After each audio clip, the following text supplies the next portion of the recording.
Elven's Lawn is the most coveted title that is given to everyone's favorite lady of Elven's high society. She must be the most beautiful woman of the entire Valentine Kingdom, being like a white linen among people. Ingrid Farnese is the title that describes her best. A special edition of the weekly Sarantine for the first week of February was on all screens. It featured Ingrid Farnese, the white doe of humanity. Everyone was curious to see if she would be the jewel on the crown of the ruling Severus family. A guy woke up and asked Bella what made her get up so early in the morning and make so much noise. Bella started to tell the guy that the sun had long since come up. The guy got out of bed, and then asked the girl that if the sun was blinding outside, maybe they should stay in bed. The girl looked at the guy who was completely naked. He looked at Bella and told her that playing elegant didn't suit her at all. Bella started to say that if she wasn't born elegant, she couldn't be now. After a while, the guy sat down to the girl on the couch. Bella began to tell him that he had already had a lot to drink, and he still didn't have enough. The guy was telling Bella about how no one has a lot of drinks during the day or at night. Afterward, the guy asked the girl when she was going to leave. Bella smiled and told the guy that it was very nice of him. The boy took the newspaper that was in Bella's hands and started to read it. He noticed that the Sarantines were still making money from scandals and gossip about high society. Suddenly, the lad noticed Ingrid Farnese. He realized that now the victim of the newspapers was the little girl of the House of Farnese. Ingrid Farnese, known to the masses as the most beautiful woman of high society. Unfortunately, when she was still 7 years old, her engagement to the heir of the House of the Marquis of Elverton was broken off. At the end of her 10th year, her second engagement, to the Prince of Eldicia, was again broken off by his sudden death. Reading all this, the boy was angry and crumpled the paper. Bella looked at the man with surprise. The guy, meanwhile, didn't understand how dare they write such a thing. He didn't understand how people were laughing to profit from the death of a member of the royal family. Suddenly, Bella started laughing and asking the guy what was going on and if he was interested in the daughter of the House of Farnese. Duke Regan Spencer began to look at Bella. He asked her what she thought. It's funny. After a while, Regan continued reading the newspaper. It said that one day the shackles of failure would fall off the young lady and she would finally join the royal family. Many people are waiting for her to be the one to become queen, and her partner would be none other than King Severus, the ruler of the Union of Nations of the Valentine Kingdom. Regan became even more angry and cursed. He didn't understand how they dared to profit from something like this. He realized that they probably had no concept of honor and conscience. Bella began to ask the guy what had gotten him so riled up that Regan himself would rebuke someone for being shameless. Meanwhile, the guy looked at the girl and asked her to shut up as she was being annoying. Bella looked at the guy and told him that she thought the news was worthwhile, and because of them, there could be a good public clamor for Ingrid Farnese to become Queen of Severus. Regan began to tell Bella not to think so highly of the girl, because once you undress a woman, she becomes just like everyone else. The carriage rushed quickly to Duke Farnese's estate. After a while, Kayla came out of the carriage and started calling for Ingrid. Inga smiled and told Kayla about how she must be tired. Kayla almost cried and told Inga that it had been forever since they had seen each other. The girl told Inga that if she hadn't gotten pregnant, she would have come sooner. And afterwards, Kayla asked Ingrid to tell her that she wasn't the last to arrive to congratulate the girl. Inga smiled and told the girl that she hadn't changed at all. The girl told Kayla that they would talk when they were inside. Kayla, meanwhile, couldn't wait and started telling Ingrid that she had a lot of questions for the girl. After a while, the girls were inside the manor. Elsa served tea to everyone. Kayla thanked the girl, and afterwards started asking Ingrid what about His Highness and the girl's brothers. Inga started to talk about them leaving them and going to the palace. Kayla was glad about that, as it meant she could appear here more often. Inga laughed and told Kayla that she was silly, since even with her father and brothers here, she was free to come whenever she wanted. After a while, Kayla started telling Inga about Queen Severus. The girl asked Ingrid if she had seen his portraits. Inga looked at Kayla and told her that he was really handsome. Kayla began to ask the girl if she had any portraits of him. Ingrid looked at the girl and told her that she didn't have any portraits of Severus. King Severus is known as the most handsome man under the age of 25. Despite the fact that he rules an entire country, he is handsome and kind. And if rumors are to be believed, he is head over heels in love with Ingrid. All told, the girl was a very lucky girl. Kayla smiled and talked about how incredible it was, since it was like the guy had stepped out of fairy tale ballads.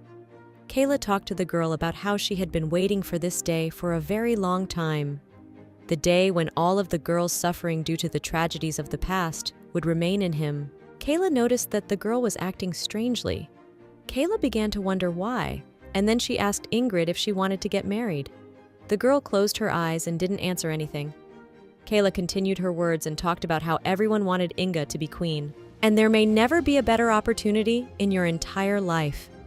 Suddenly, Ingrid began to tell Kayla that it wasn't like that at all. Kayla was happy about it, because it had been 2 years since then, and the girl should get married and live a happy life. Inga thanked Kayla and then realized that it had been so long since they had seen each other. So Ingrid asked Kayla to tell her about her baby. Ingrid began to say that she was very curious to know how the girl and her family had been doing all this time. Kayla started telling Inga that it was a great attempt to change the subject, and with such an angelic face, the girl almost succeeded. After a while, the girls were still sitting and chatting sweetly, and then it started to get dark. The carriage was already parked outside the manor. Inga began to ask Kayla if she was sure she wanted to stay the night. Kayla started to tell Inga that she would like to, but the baby cries when mom is away for a long time. The girl started talking about how sorry she was. After a while, Kayla hugged the girl sharply and afterward began telling Inga to make sure that the girl in no way forgot the fact that no matter who she was with, Kayla would not be happy until the girl herself was. Kayla started talking about how, in other words, she would not approve of a marriage in which Inga would be unhappy. After a while, Kayla asked Inga if she understood. Ingrid hugged the girl and thanked her. After a while, the girl left. Inga was returning to the manor. The girl realized that the others would come late today, and it was all because of the girl's obligation to the royal family of Severus. After a while, the girl entered the room and began to read the letter. This letter was from Severus. It said many compliments to the girl. Reading all this, Ingrid cried, as she did not want to be a queen. The girl talked about how she did not want to leave Valentine, and she would not be able to leave this place. There was a knife on the table with which the girl opened the letter. Suddenly, blood began to appear on the knife. Ingrid looked at her hand and noticed that it was cut. The girl fell on the bed and covered her eyes with her hand. Inga started talking about how she was tired, and she would think about everything later. The bed was stained with blood from the wound. The girl lay down and dreamed of falling into the world of dreams and never coming back. After a while, Elsa approached the girl. Inga did not understand what was happening. She saw everything cloudy and incomprehensible. The girl told herself that she was very tired and her body was very woozy. The girl asked to let her sleep. Suddenly, people started calling out to the girl and asking her if she was okay. Inga saw Esther and Elsa in front of her. Elsa was crying and asking the girl why she went to such a thing and why she did it to herself. Inga decided that they had gotten it wrong. After a while, the girl asked Elsa to help her up. Suddenly, Endit came to Inge. He had anger on his face. He started to tell everyone to get out. He was persuaded, but it didn't work and he shouted at everyone and told them to get out. Inga tried to explain everything to her brother, but he didn't want to listen to anything. Endit went up to the girl, slapped her, and asked her if she was satisfied. Ingrid said she was in pain, but her brother wouldn't listen to her. Endit asked the girl how dare he be so insolent and irresponsible. Inga tried to tell her brother that he had misunderstood everything. Endit shouted at the girl and asked her what would have happened if the girl had been found a minute later. Ingrid didn't know what she wanted to do anymore herself. After a while, the girl took her brother's palm. Inga began to tell Endit that she had no such intentions, but also the girl confessed that she did not want to go anywhere because she would be unhappy. Endit began to tell the girl that she was free to seek her happiness as soon as she fulfilled her obligations. The girl cried out in tears and told her brother that she dared not wish for happiness anymore, and all she was afraid of was to live in unhappiness. The brother did not know how to answer the girl. He began to tell Inga that with all these actions, the girl was making her whole family suffer. Ingrid apologized to her brother and talked about how she didn't want to disappoint them. Her brother told the girl that she was still very young and that King Vilhalin was older, but he was a good man. The brother sat down next to the girl. He began to tell her that he understood Inga's concern about having a queen in office, but she had borne him a son after having several daughters, and it was worth it for a girl to bear the king even one, as the whole kingdom would become hers. Inga began to ask her brother about the meaning of the decision. Endit was still angry and told the girl to be quiet. Inga started to tell her brother that all her life she has been doing what her father and brother asked her to do, but the girl doesn't want to spend the rest of her days in Severus. The girl was telling her brother something, namely that if he really cared for her, he shouldn't put the girl through all of this. Endit looked at the girl and told her that it was too late. After a while, Edwin ran into the room. He started calling his brother names and asking him if he was okay for making him do such a thing. Endit started to tell Edwin not to raise his tone, but the younger brother started yelling and talking about Inga, saying no. The brother asked Endit if there was one instance where Inga had resisted harder. The brother yelled and talked about Inga going suicidal so that her protest would be heard, since this king is an old lecher who dreams of a girl. Endith begins to tell his brother that everyone has their own plans for their marriage, and Ingrid is too young to figure out what she wants. Endit began to tell her brother that she sees more meaning in communicating with the walls. After a while, with anger, Endit slapped the boy. Endit started telling his brother to watch his tongue. Envid was shocked by his brother's action, and afterward he ran at him and began to remove the slaps. Endit began to scold his brother and ask him how he dared to raise his hand, but the younger one would not listen. After a while, a servant came into the room and told the brothers not to do it here. The brothers were arguing among themselves, and the girl didn't know what to do. Inga tried to tell them to stop, but they didn't hear her. But suddenly, the girl shouted to the brothers with all her might. Inga was in tears, asking them both to stop. Envid started telling everyone that he was leaving. He will also go and tell his mother about Inga wanting to kill herself. Envid started talking about how if the mother couldn't handle the news, all the blame would fall on Endita and the father. Leaving, Envid decided to put a lid on the girl herself as well, talking about how suicide was not the best option. And if Inga wanted to leave, she would have run away instead of crying, for tears would not help. Her brother was telling the girl that she could have run away from this house by now, but suddenly she was interrupted by Endit, who began to tell her brother to leave. After a while, he left. Night had fallen. The girl sat on the bed and realized that Edwin was right, and if the girl did not take matters into her own hands, nothing would change. The woman who was recognized as the most beautiful lady of high society, Lan Elvina, the most notorious lecher of all Elvina, the bastard son of the king. This spring, an unpredictable action will unfold that will shake the entire society of Elven, the capital of the kingdom of Valentine. In the capital of Elven, there was a private nightclub that had everything the soul desired, and the owner of the club was the king's illegitimate son, the most lecherous man in all of Elven. The name given to him at birth was Regan Spencer. Parquet was getting off the carriage. The girls were complimenting him, saying how the guy was as beautiful as ever. The guy couldn't remember if they had already met or not. 710 April, the royal ball, the wedding day of Winstead, the third prince. Regan looked at the bride and told her she was a gray mouse and his brother's tastes were terrible. Suddenly, Daniel Beyroun walked up to the guy. Daniel was telling Regan about how nice it was to be seen outside of Roman wit society. The guy was talking about how the guy here even looks like a human being. Regan looked at Daniel and talked about how he couldn't believe that he was finally invited to the royal wedding.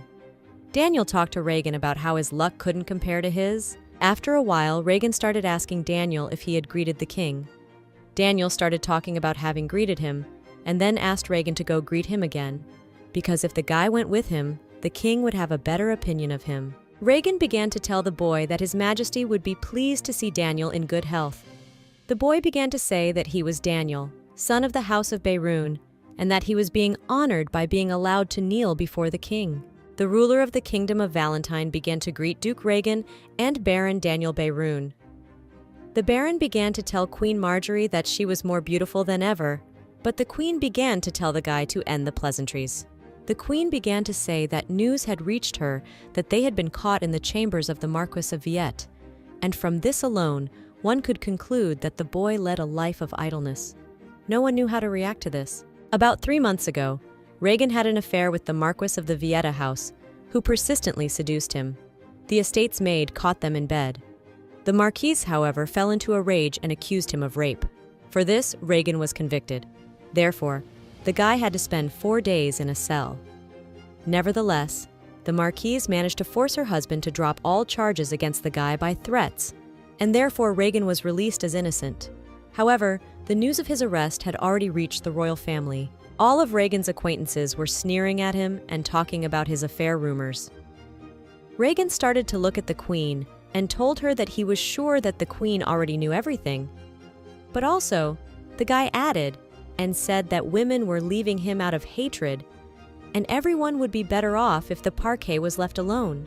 The Baron looked at Regan and realized that the girls he was married to had left him because of his actions and character. After a while, Regan approached Princess Isabella and told her that the recent scandal would hardly play into their hands, since no woman in her right mind would even consider marrying her. The princess was surprised that Regan was so frank with her, but after a while, he started telling the girl to accept his congratulations. Regan was telling the girl that if she found her happiness, he would be very happy about it. After a while, the guy told Her Highness that he would remove himself, and afterward Parquet left. Baron listened to all this, and afterward ran after Regan. Baron was surprised that the guy was like that, and he acted like that. Time passed. Everyone was having a nice conversation and minding their own business.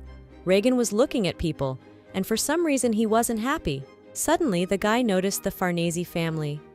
The guy started talking about Queen Marjorie being the younger sister of Duke Farnese. Guy noticed a maiden among them and decided that she was Ingrid Farnese, Elvina's doe. The Baron slowly approached Regan and afterward asked him if he had his eye on Ingrid Farnese. Baron praised the girl and talked about how she was very beautiful and out of his world. But Regan started telling the guy that he wasn't interested in her in any way, and he just remembered a recent article about her. Baron started talking about how they only have to dream about her. The girl was trying to find something, and Regan noticed it and didn't understand what she was trying to find with her intense gaze. The girl looked at the whole room, and then she looked at the boys. The Baron started to get mad. He thought that the girl was looking for him. The girl said nothing, and afterward they were peppled by the clatter of a glass. The groom began to thank everyone for coming to their holiday concert. The guy began to tell everyone that they would start the red rose ceremony right away, which everyone loved and waited for.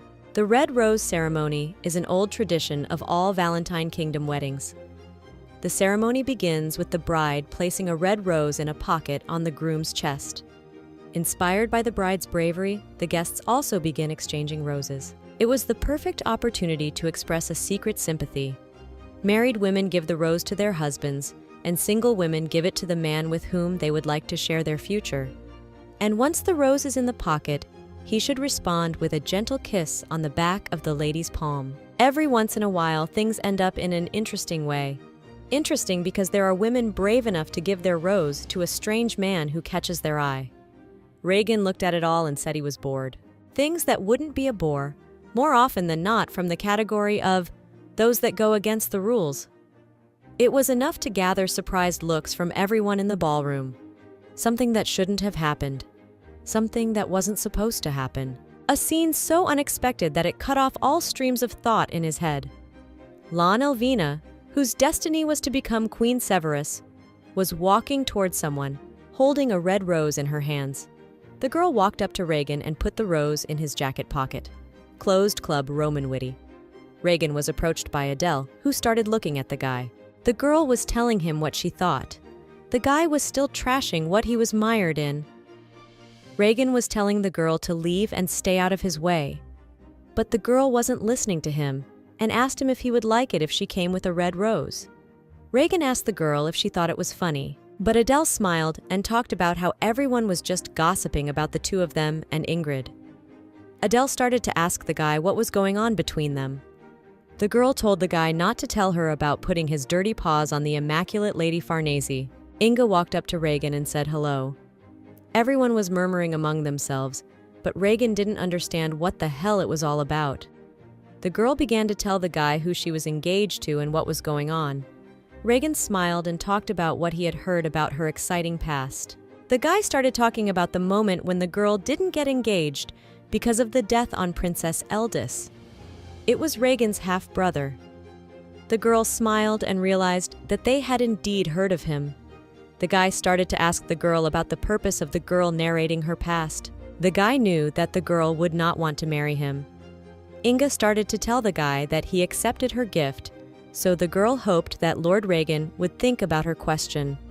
Reagan was shocked by this. He told the girl that she must be confusing him with someone else. The girl smiled and talked about how she wasn't confusing anything. Reagan started to tell the girl that if this was some kind of joke, she was taking it too far. But Inga talked about how they weren't close enough for jokes. Reagan started telling the girl about how they aren't close enough to exchange roses. The guy got close to the girl and asked her if she was out of her mind. The girl smiled and said that she was sober and she was fine. The girl began to tell the guy that she would not insist that he give an answer now, but Inga asked for a time frame to make a decision. The boy stood in wonder and didn't realize how long everyone had been there before. The queen and the king, all the people who were there, didn't understand what was going on. Raganu took out his rose from his jacket and put it through the girl's hair, saying it was a rose to the girl's face. After a while, the guy started talking about the fact that they would see each other soon, and later the guy would send a person to tell the girl the date of the meeting. The guy realized that this was a perfect rejection, and it was just impossible to put it any softer. Reagan realized that if she didn't understand this hint, she would be very stupid. After a while, Adele started asking the guy about why he wasn't telling her what was going on between them. Reagan was telling the girl to get off his back, since the guy was still angry at the mere thought of having to explain himself in front of the king. After a while, Reagan kissed Adele. After a while, the Baron came into the room and started telling Adele that if Bella saw them, she would pull out all her hair. Adele smiled and asked everyone who cared about her. And afterward, the Baron started asking the guy if word had gotten to him about what was going on with Ingrid Farnese now. Adele didn't like this. She immediately started calling out to the knight, telling him to massage her leg. The Baron started talking about how this knight was famous for being well-mannered. Baron wondered if anyone else knew what he was doing here. Reagan interrupted the guy and told him he had something to add. After a while, the Baron began to talk about the fact that it had come to light that she was being kept locked up at home. Reagan believed that there was a real commotion in the Farnese house. Everyone understood that if all the rumors spread, it would greatly affect the honor and reputation of the girl's house, as well as the royal family. Baron was very curious as to what drove this girl to such a strange act, and she didn't know who Reagan was. Reagan was drinking whiskey and talking about how if the girl had done all this without knowing who he was, then she was still more desperate than the guy could imagine. The boy understood and hoped that this madness would not find a continuation. The Baron, with surprised eyes, began to ask about whether he was hallucinating. Reagan didn't understand what the guy wanted from him. The guy got up from the couch and started looking down from the balcony. Suddenly, he saw Ingrid Farnese. Everyone couldn't understand what she was doing here. Baron wondered how the girl was able to find out about this place. Reagan was very much surprised to see Inga, who came to his club. Everyone was touching the girl, but she didn't like it. Inga started asking everyone if she could see Reagan. One of the knights pointed at Reagan, who was sitting on the couch. After a while, the guy was sitting across from Ingrid. The guy started asking the girl how she knew about this place. Ingrid started talking about how she had asked one of her brothers about it. Reagan was surprised at that, and afterward asked the girl about whether Edwin had given her permission to come here. Ingrid smiled and said that she came here without saying anything to her brother. Reagan, with a smile on her face, began to ask the girl if she knew what this place was. Reagan began to ask the girl if it would scare her that Lan's Elven title would change to Elven's courtesan tomorrow morning. The girl began to ask him about whether he really cared that much about Inga's reputation. The guy started asking the girl with surprise what she was going to pull off.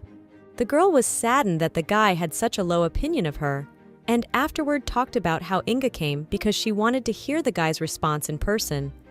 Reagan smoked and talked about how he had always been known as a very lecherous person, so he would have no problem with rumors. The guy was telling Inga that he was very interested in seeing the girl involve him in some kind of shenanigans. Suddenly, Inga told the guy that she liked him. The girl started telling Reagan that she had admired him for a long time. The guy didn't understand what kind of nonsense she was talking about. Reagan took a whiskey glass and slipped some powder into it in front of Inga's eyes, and afterward told her to drink if not the words were true. Inga realized it was a shaft. Reagan smiled and said that the Valium would heighten all the girl's senses, and it worked like an aphrodisiac. Inga started asking the guy what would happen if she drank.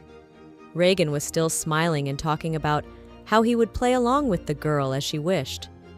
The guy started talking about how the girl seemed to be okay with stomping her reputation into the dirt, so Reagan decided to do it right now.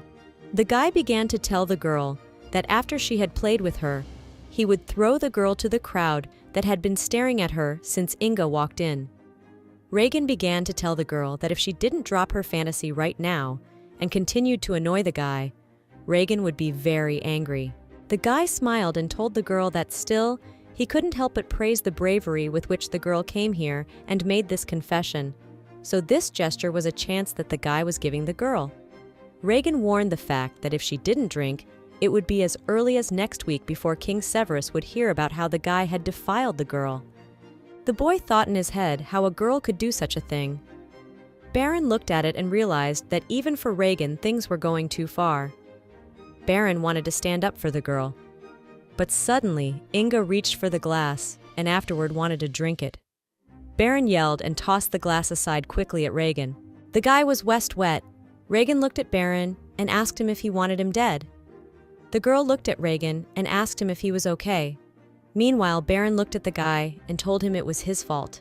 Adele was swearing and telling them it was a waste of drugs. The girl looked at the knight and told him to kick Inga out before she ruined everyone's mood completely. Inga looked at the knight and realized that she knew him. Inga started telling the knight that if he laid a finger on her, the city guards would arrest him tomorrow morning.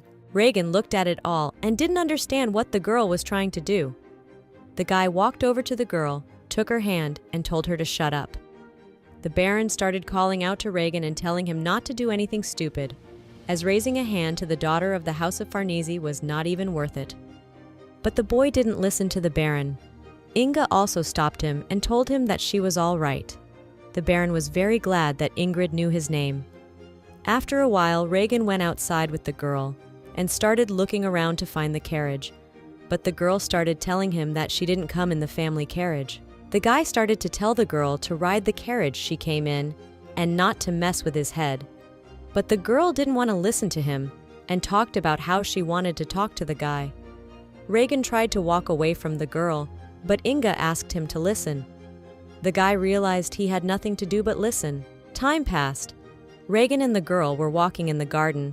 The guy realized that after this conversation, Inga would leave him alone. Ingrid began to ask the guy if she could just call him Reagan, but the guy told her a firm no. The girl talked about how being friends with her would only make the guy feel better. Reagan began to realize that judging from the whole performance that the girl showed, it could be understood that she didn't want to marry King Severus. The guy asked the girl to stop talking about love and admiration. The girl realized that Reagan had exposed her. Inga started telling Reagan that he was right, and she didn't want to leave Elvin. The boy was shocked by this. He started asking her about the fact that she had arranged all this because of such stupidity. The girl looked at the guy and told him that this stupidity was very important to her. The girl looked at the guy, but Reagan was angry. The girl told him that if he took her as his wife, he would receive a very generous dowry. Inga said that she knew that the boy had his own business. The girl asked him if he needed money for his business. Reagan realized that the girl was trying to convince him of the benefits. The girl started telling the guy that eventually she would have to marry someone anyway. Inga started talking about how he would not be allowed to take as his wife a woman that the guy was dating regularly. Reagan realized that the girl was telling him about Bella.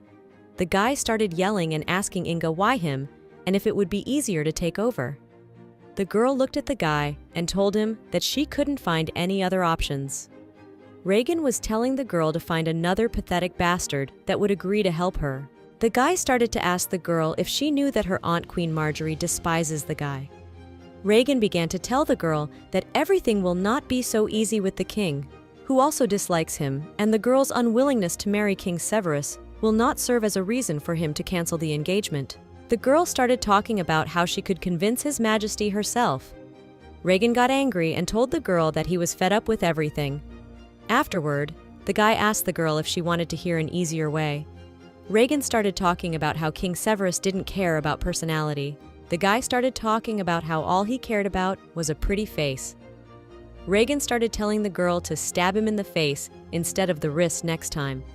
The girl stuttered and told the guy that it was all an accident.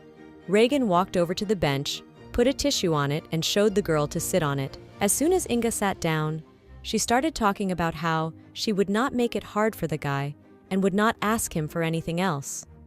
The guy started talking about how it seems like the girl doesn't listen to what others say. Inga started talking about how Edwin once told the girl that it was their family trait. Inga started telling the guy that if he became hers, she would always be willing to lose in everything. Reagan wanted to say something else and get indignant, but the girl took the handkerchief and left, saying that she would return him next time. The boy was puzzled. He couldn't understand what the girl wanted from him because she had promised that this meeting would be the last. Inga smiled and talked about the fact that this meeting could be the last or not. Reagan wanted to say something to her, but the girl had already left.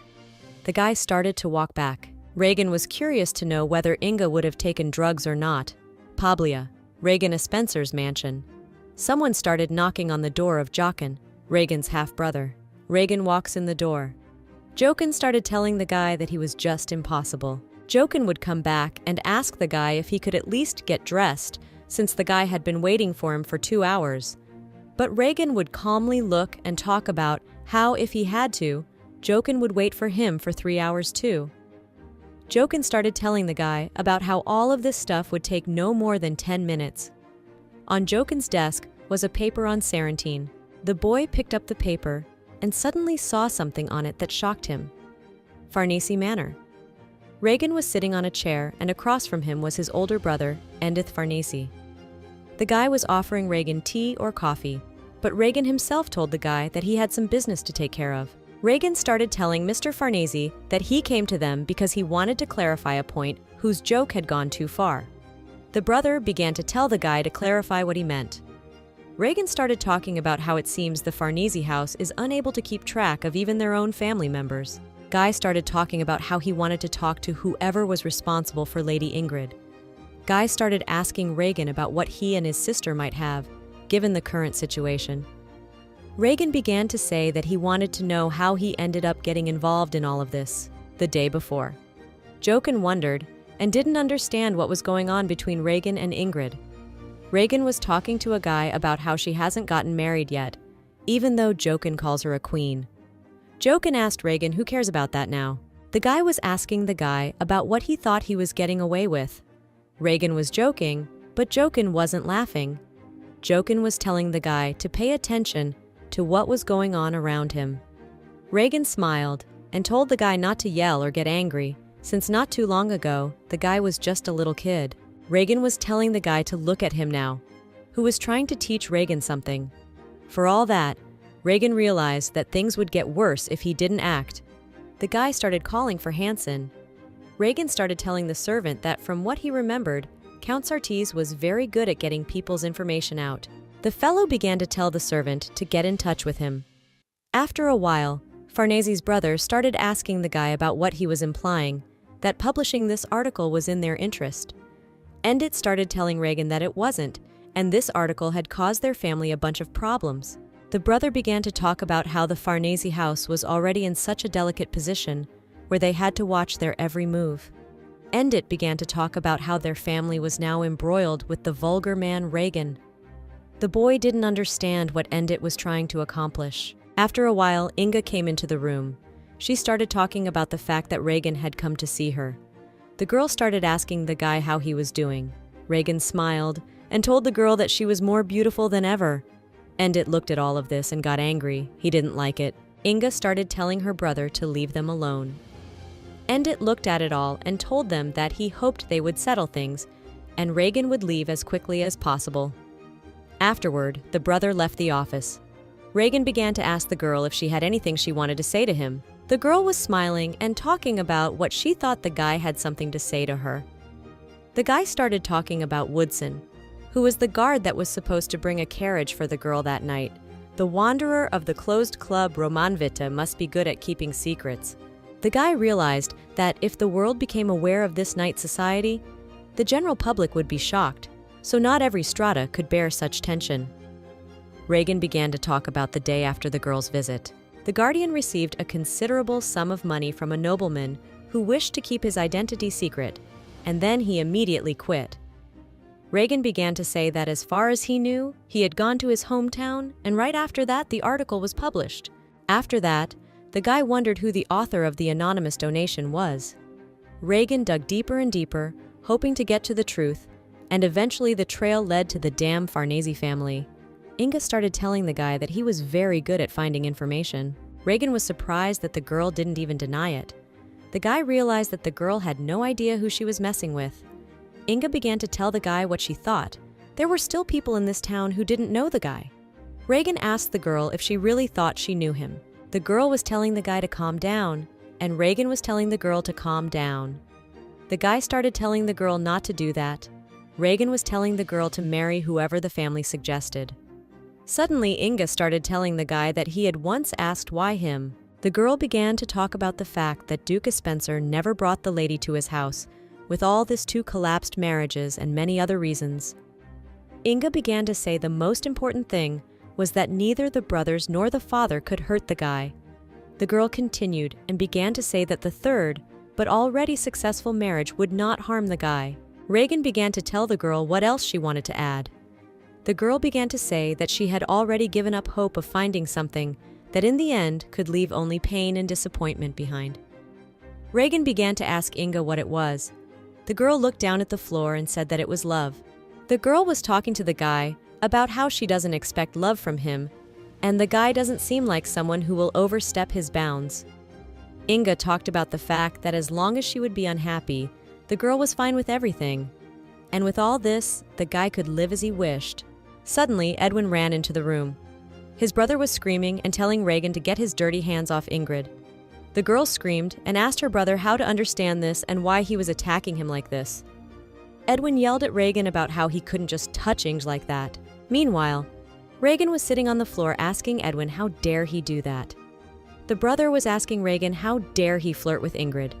Meanwhile, the kid looked at the younger Farnese and called him an impulsive creep. Time passed. Endit stood in the office, telling everyone that calling a member of the Farnese family an impulsive creep was slightly out of line. Reagan didn't understand why Endit was turning a blind eye to the fact that Edwin had attacked him. Endit began to laugh and told his brother that it was rude to greet an uninvited guest in such a manner. The older brother told Edwin to protect the manor, since that was his job. Endit began to tell his brother to make sure that scumbags like Reagan don't get close to Inga. Reagan realized that these people were just trying his patience. After a while, Inga started asking the boy if he was all right.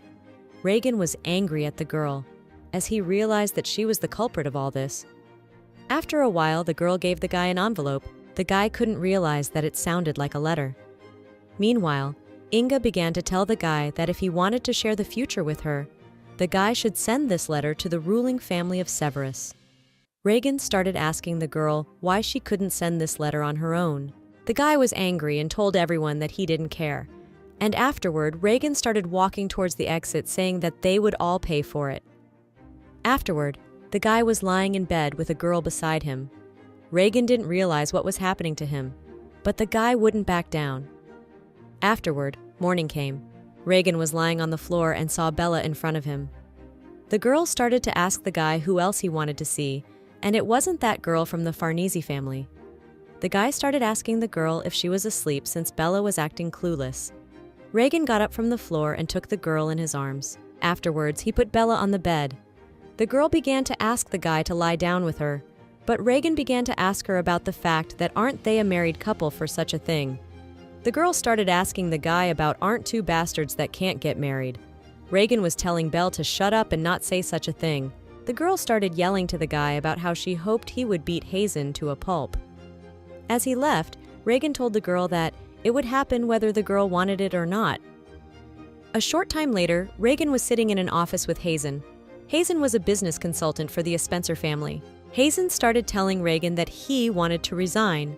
Reagan started telling the guy to suggest that he find a more workable one. Hazen started telling Reagan about all the rumors spreading all the way to the Morty. The guy started asking Reagan when he and the girl had time to flirt. Hazen started telling everyone that he could barely convince everyone to delay the final answer.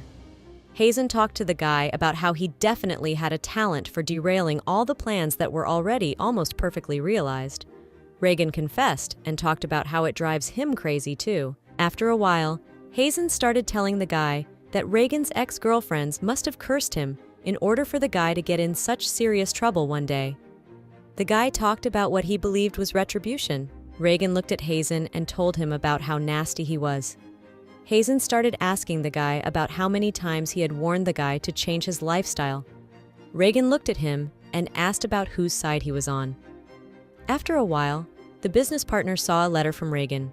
The guy remembered it and decided to open and read it. The girl wrote a poem to the guy that if he agreed to her proposal, Inga would leave her image in his memory forever. Reagan read it all and wondered if the girl really thought that the girl's questionable poems could break the engagement between the two countries. The guy realized that it seemed like the girl just needed someone to support her. Hazen looked at the guy and asked him what he was up to. Reagan began to tell Hazen that this letter needed to be carefully sealed and sent to Severus, and the senders would not be them, but the person written on the envelope. Reagan began telling Hazen to make sure Ingrid Farnese sent this letter. Also, the guy started telling his partner to get a courier like this who was not associated with this house. The guy started telling Hazen to check that Reagan Spencer had nothing to do with this. And also Reagan started telling the partner to send this letter to Lady Farnese. Reagan started telling the guy to write in a letter that their relationship was over for now, and the guy sincerely hoped that the girl could find the happiness she was looking for. Reagan was not completely sure about Severus, as he realized that it would surely raise a fuss in the Farnese family. Reagan started telling the Farnese family that their sweet little witch would make them wallow in the mud, and all the guy would have to do was sit back and enjoy the show.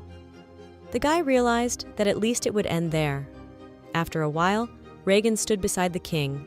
His Majesty began scolding the boy and asking him to explain his actions. Reagan did not understand what it was and what His Majesty was talking about. The king started telling Reagan that Inga had told him the whole truth. Reagan was angry at the girl. The king started talking about Inga promising her life to Reagan, and because of that, the girl began to hate the thought of living in Severus. The king began to tell the boy that according to Inga, their words were mutual.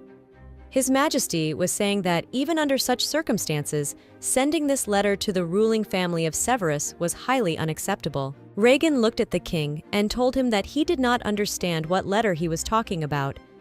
The king shouted to his servant to bring the letter. Reagan saw the letter he wanted to send.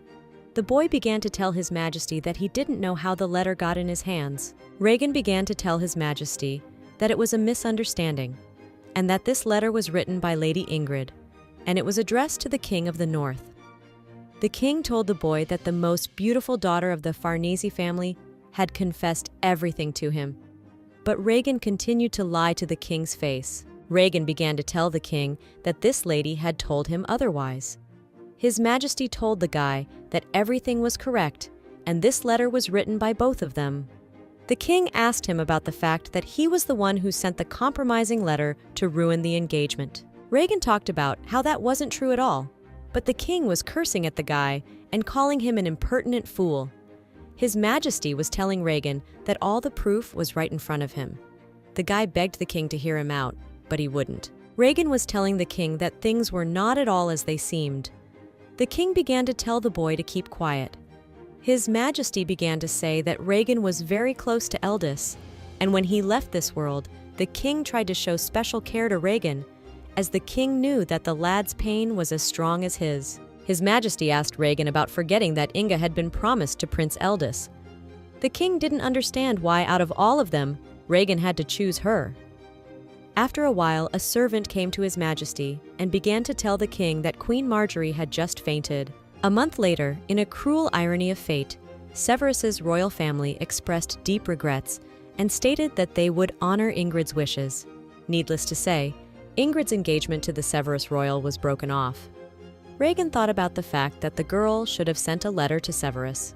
Regan was angry that he had fallen into the fox trap of the Farnese family. Inga wasn't an easy opponent.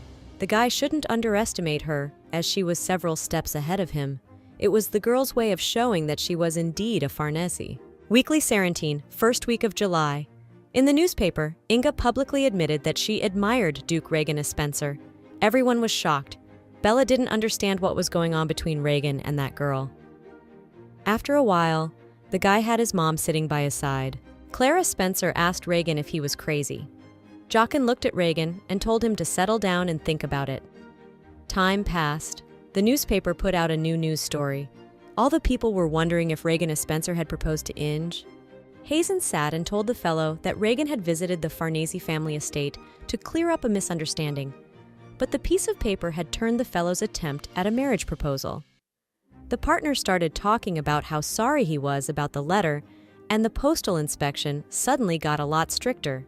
Regan had told Hazen that everything was fine now, and the very sending of the letter to Severus had been part of that woman's plan. The boy realized that Inga had probably done something about checking the couriers. Hazen started talking about how because of all this, he was talking about leading a more prudent life.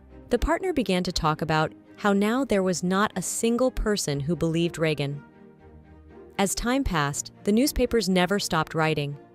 Everyone was wondering if Regan had given up and approved the engagement. The guy couldn't do anything anymore. He was really tired of it. The boy realized he had no chance of the Duke approving of any of this. Regan didn't understand why the Farnese brothers were letting him tangle with this girl even more. The guy realized it was all her doing, and it was entirely Inga's fault. Ingrid is just a lawn with a flower behind her ear. Regan couldn't understand why no one could stop her. After a while, the king started yelling to Hansen about getting the carriage ready as they were heading straight to Farnese Manor.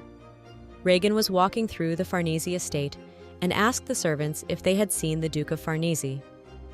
The maid began to say that he was absent for the moment, and now there was only Lady Ingrid in the manor. Suddenly, a door opened from the study, and a girl came out of it. Inga started to ask the guy about coming to see her. Regan saw the girl. He was getting very angry. The guy started asking the girl what the hell he was doing. Regan asked the guy if he didn't value life at all. The guy started asking the girl how she could act like that to him. Inga did not make a single sound, and then looked at the guy, and with a calm face told him that she was the daughter of Duke Farnese. Regan's face immediately changed, and he realized he was done for. The guy was sitting in a chair. Hazen walked up to him and asked him if he was going to get ready. Regan sat in the chair and talked about how he was quite enough. Hazen talked to the guy about how Regan was going to have an audience with His Majesty. The partner talked about how those three, Farnese's kids, and they would be watching him. Hazen asked the guy about how he was going to fix the situation, just by looking at the ceiling. Regan got angry and told him about how it was none of his business. The partner started telling the guy to calm down. Hazen was suggesting to the guy to look at the picture that was unfolding in front of the guy. The partner wanted to explain to the guy that it wasn't that bad. The guy talked about Cersabrid changing his mind. And also Hazen started talking about how the Winstein family and the Marquise family had changed their minds, deciding to invest. All of this happened after their engagement to a lady from the Farnese family became known. Regan was talking to his partner about how all of this happened after the guy was sold out. Hazen was telling the guy that by selling himself, Regan would be able to raise the standard of living for thousands of people. Hazen asked the fellow about whether he was going to watch the business collapse because of his pride. The partner began to say that in any case it was inevitable that Lady Ingrid would demand a divorce sometime after their wedding. Hazen assumed the same thing as with their two previous marriages. The partner started telling Regan to just be patient with it until business went on, and after that the guy could file for divorce. Regan realized that his life was too exhausting. Hazen told the guy not to be discouraged because Lan Elvina said she liked Regan, so the partner started telling him to stop throwing a tantrum. the partner started talking about what he had heard, that every man in the capital was willing to give his life just to be in the guy's shoes right now. Reagan didn't know if everyone would have continued to think that if they knew what Ingrid was really like. Hazen started telling the boy to get up, as it was time for the long-awaited family reunion, because Reagan had to go and see his dad. The girl was sitting in her room talking about how she thought her hair looked better with her outfit loose than braided. The maid was telling the girl that she was just going to wear a hat, so she should just brush her hair. The maid looked at the lady and realized that she was in a good mood, but she didn't look really happy. The maid realized that she was probably relieved that the burden had been lifted from her. Inga began to ask the maid to paint her lips red, but not too much. Everyone realized that the girl had changed a lot. Ingrid began to ask the maid what she should do, because Inga liked Reagan so much that she couldn't bear it. One tall young man with light brown eyes that could look very deep into the soul.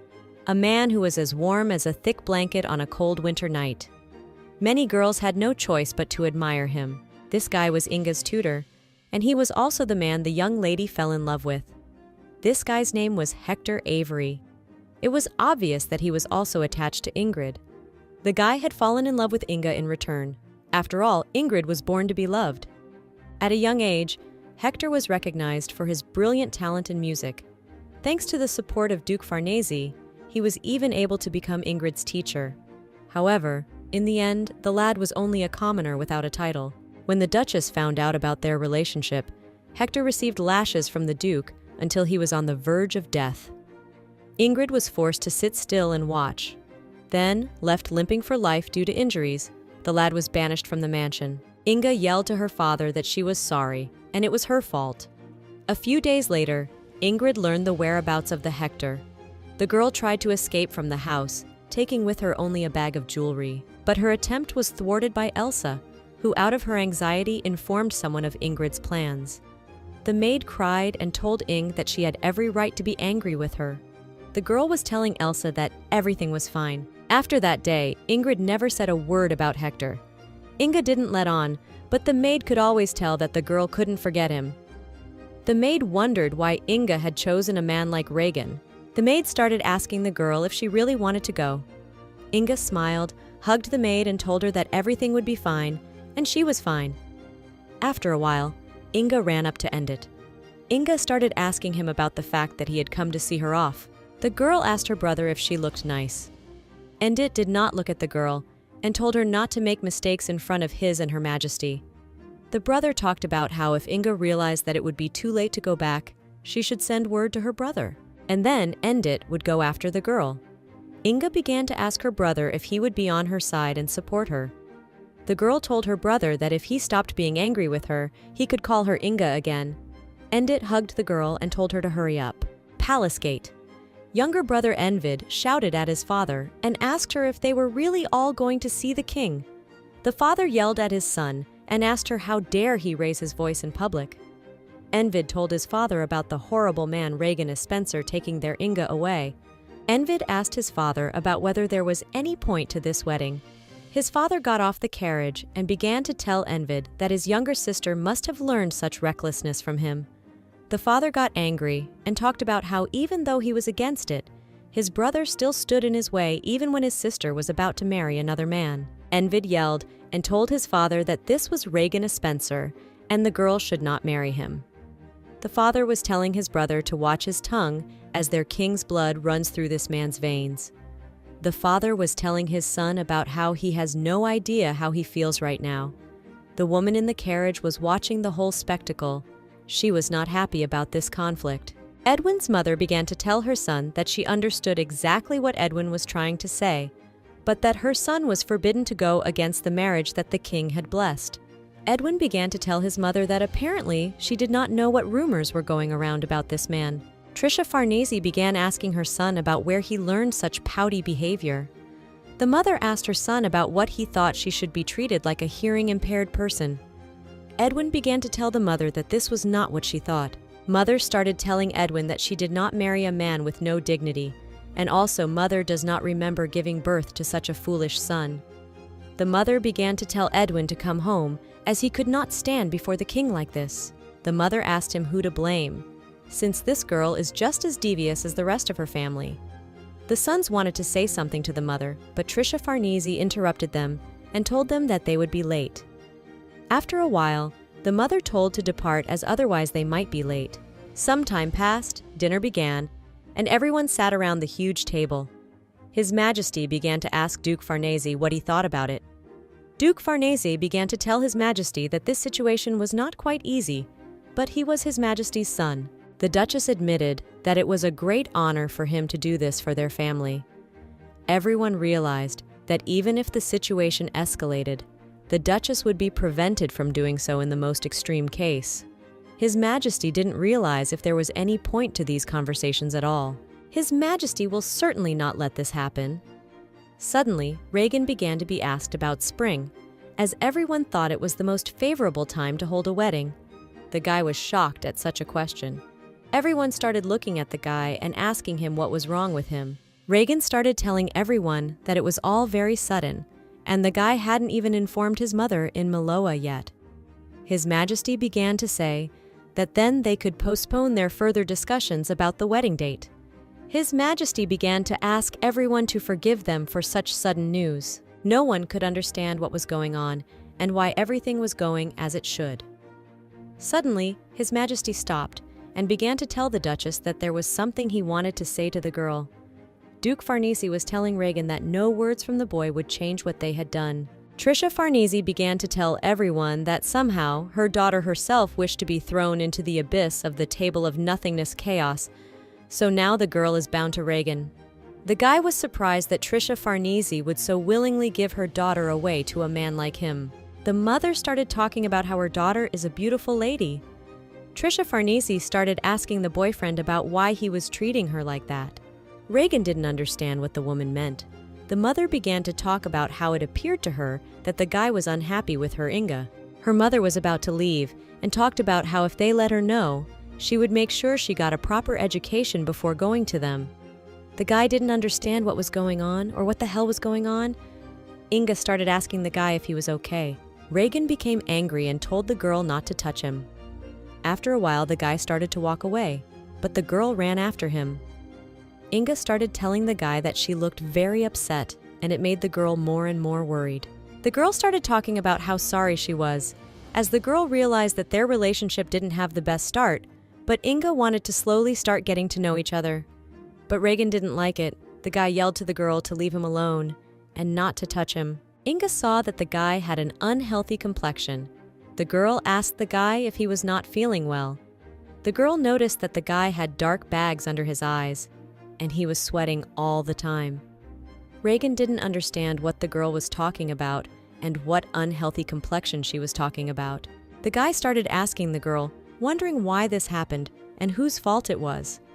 Suddenly, the girl started talking about how sorry she was. Regan was telling the girl that she was extremely successful in ruining his whole life, and now she was just apologizing.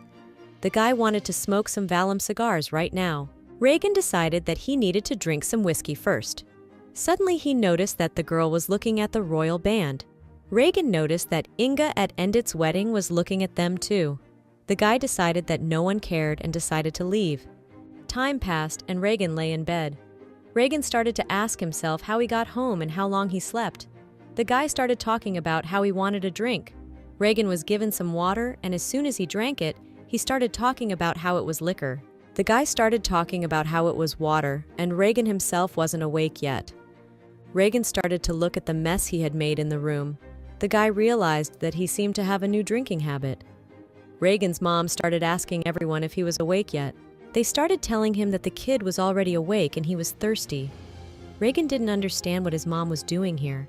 His mother started telling Inga that she thought it was silly to expect proper behavior if the guy was so drunk that he had to crawl here. Regan sat on the bed and thought about the fact that he was probably still drunk. After a while, the boy was sitting in a chair. He had a cigarette in his hands that he wanted to light.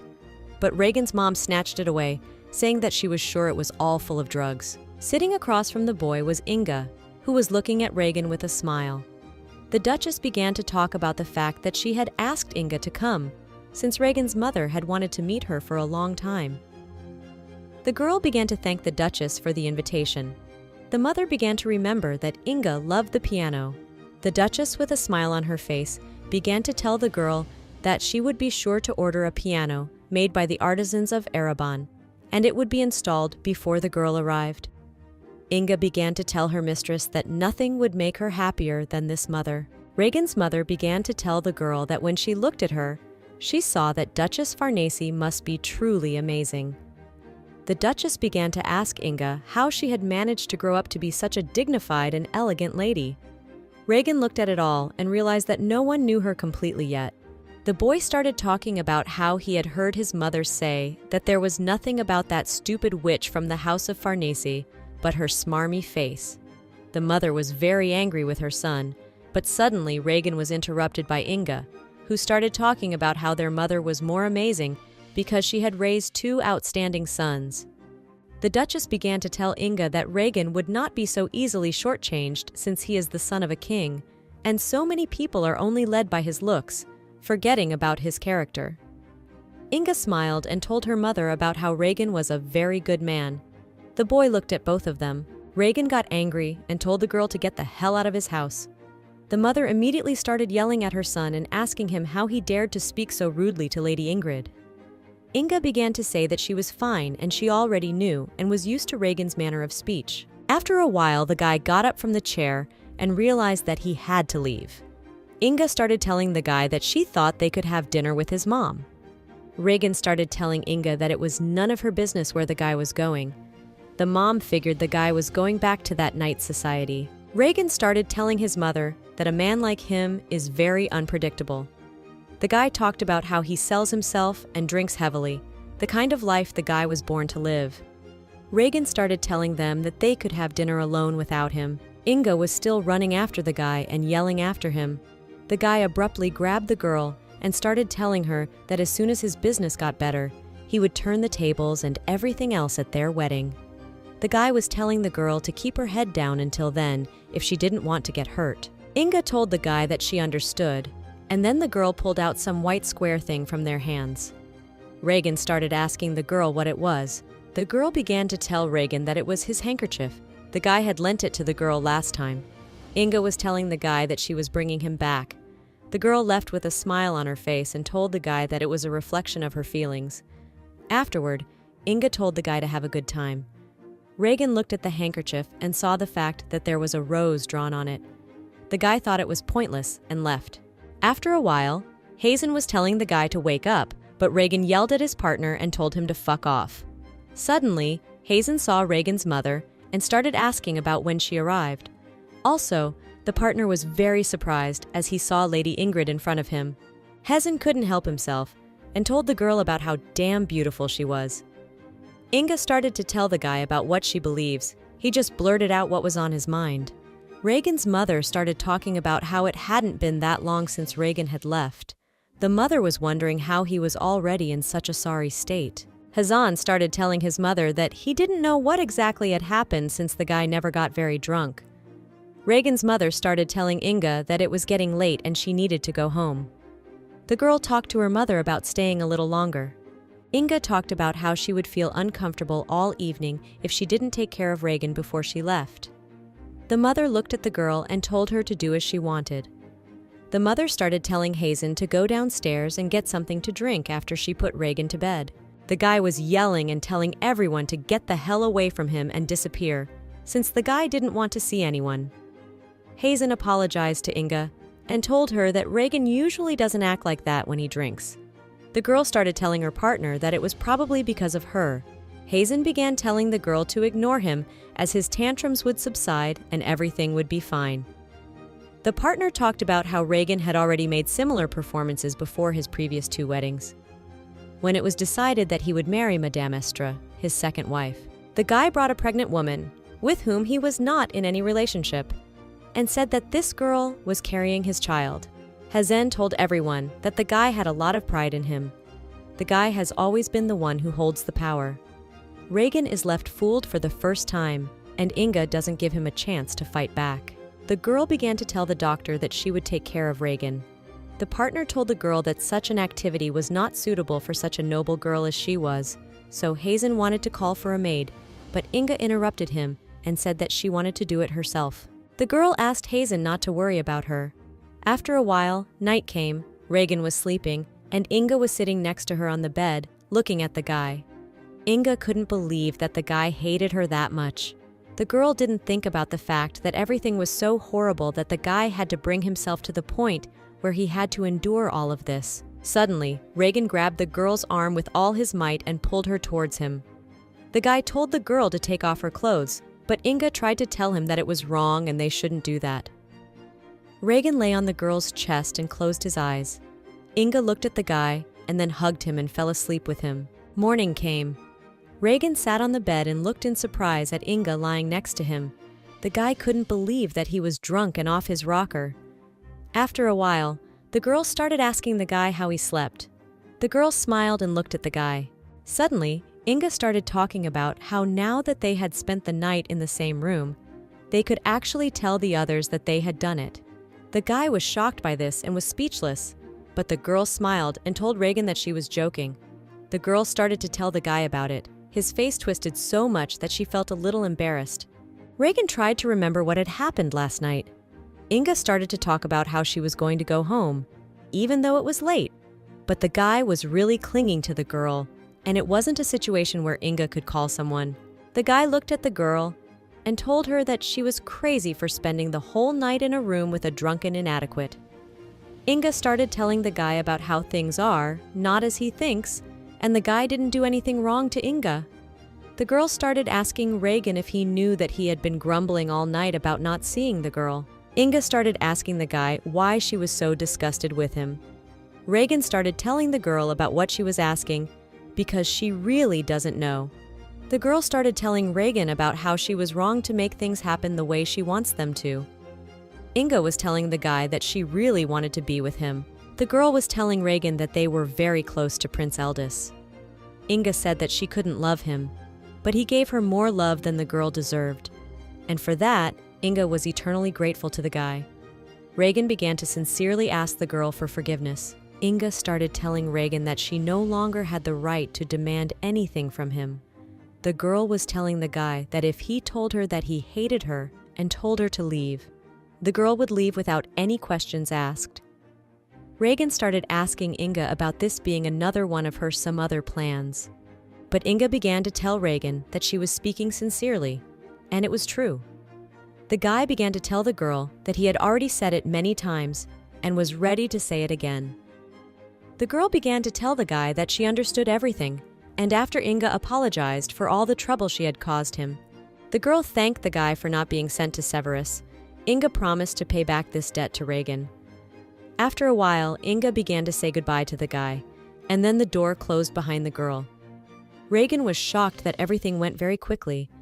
Outside the window, the boy saw Farnese's carriage. Reagan realized that they had come for Ingrid, since the girl had not returned home last night. Suddenly, the door opened, and Duke Farnese entered the study. The father started yelling at Inga and calling her names. The girl told her father that she was sorry, but the father did not want to listen to the girl. The father yelled at the girl and asked her if she would continue to do this to him until the day she died. The father started telling Ing to tell her to tell Reagan to come out and show herself. The boy listened to all of this and realized that the father really wasn't watching his language. Suddenly, Reagan's mother came up to her son and started asking him what the commotion was about. The mother saw Inga and asked her about her being here since last night. Father yelled at the whole estate about how he didn't care how famous he was as a Daganareth. Duke Farnese yelled for Reagan to go to him. Reagan's mother became angry and started talking about how this old man seemed to have lost the remnants of his mind. Reagan didn't want his mother to deal, so he blocked his mother with his hand. Inga yelled at her father about how Reagan Spencer had done nothing wrong. The girl talked about how it was all her fault since Inga was frivolous. The father started touching the girl, squeezing her and telling her to be quiet. Inga didn't like this. She yelled at her father not to do that. After a while, the father grabbed the girl by the arm and carried her to the exit. Inga yelled to her father not to worry about it. After a while, Reagan started walking towards the girl. The girl asked him not to go and not to interfere in this. The guy started asking the girl about not being able to walk through his own house already. Out of the corner of his eye, the father noticed Regan a Spencer. The guy started telling Duke Farnese about how he was quite busy since early in the morning. The Duke started yelling at Regan, telling him that he dared to lay his hands on her daughter when he was still alive and well. Regan started telling Duke that he would leave it up to their speculation whether he touched his daughter or not. The guy started talking about how, even if he is her father, Inga will still become Regan's wife by the king's blessing. Regan asked the Duke about how dare he attack and insult her. Duchess Farnese yelled and asked Regan how dare he say that to him. Guy started telling the Duke that if he hated her so much, he could go to His Majesty and the Duke and tell the king that the Duke would not allow his precious daughter to marry a scum like Regan. The guy asks the Duke if he would insult the king's son by looking him in the face. The Duke of Farnese didn't like it. He was shaking with anger and didn't know what to say to him. Also, Regan started talking about how if one hair fell off Ingrid de Spencer, the boy would talk to the king about it. Regan's mother was shocked. She realized that this boy was still on a roll. And afterward, Regan started telling the Duke that for his information, nothing happened last night. The guy was telling Farnese that he'd raised a pretty decent daughter, and if Regan had actually had fun with her last night, the guy wouldn't feel so undeservedly insulted now. The father didn't want to say anything and said that they were coming back. Inga approached the guy before leaving and started calling out to him. Regan noticed that the girl's hair was in disarray. The girl began to ask the guy about whether all his words were true.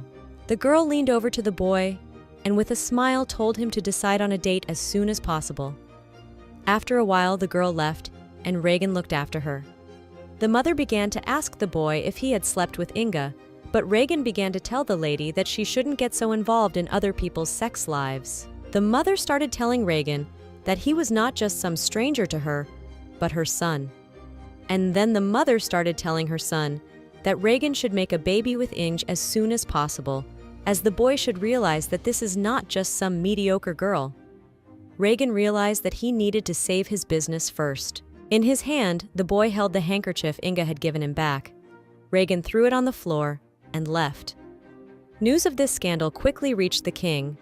Regan and Duke Farnese were both invited to the palace. Regan was fiercely interrogated, but the guy didn't fight back for fear of making the situation worse.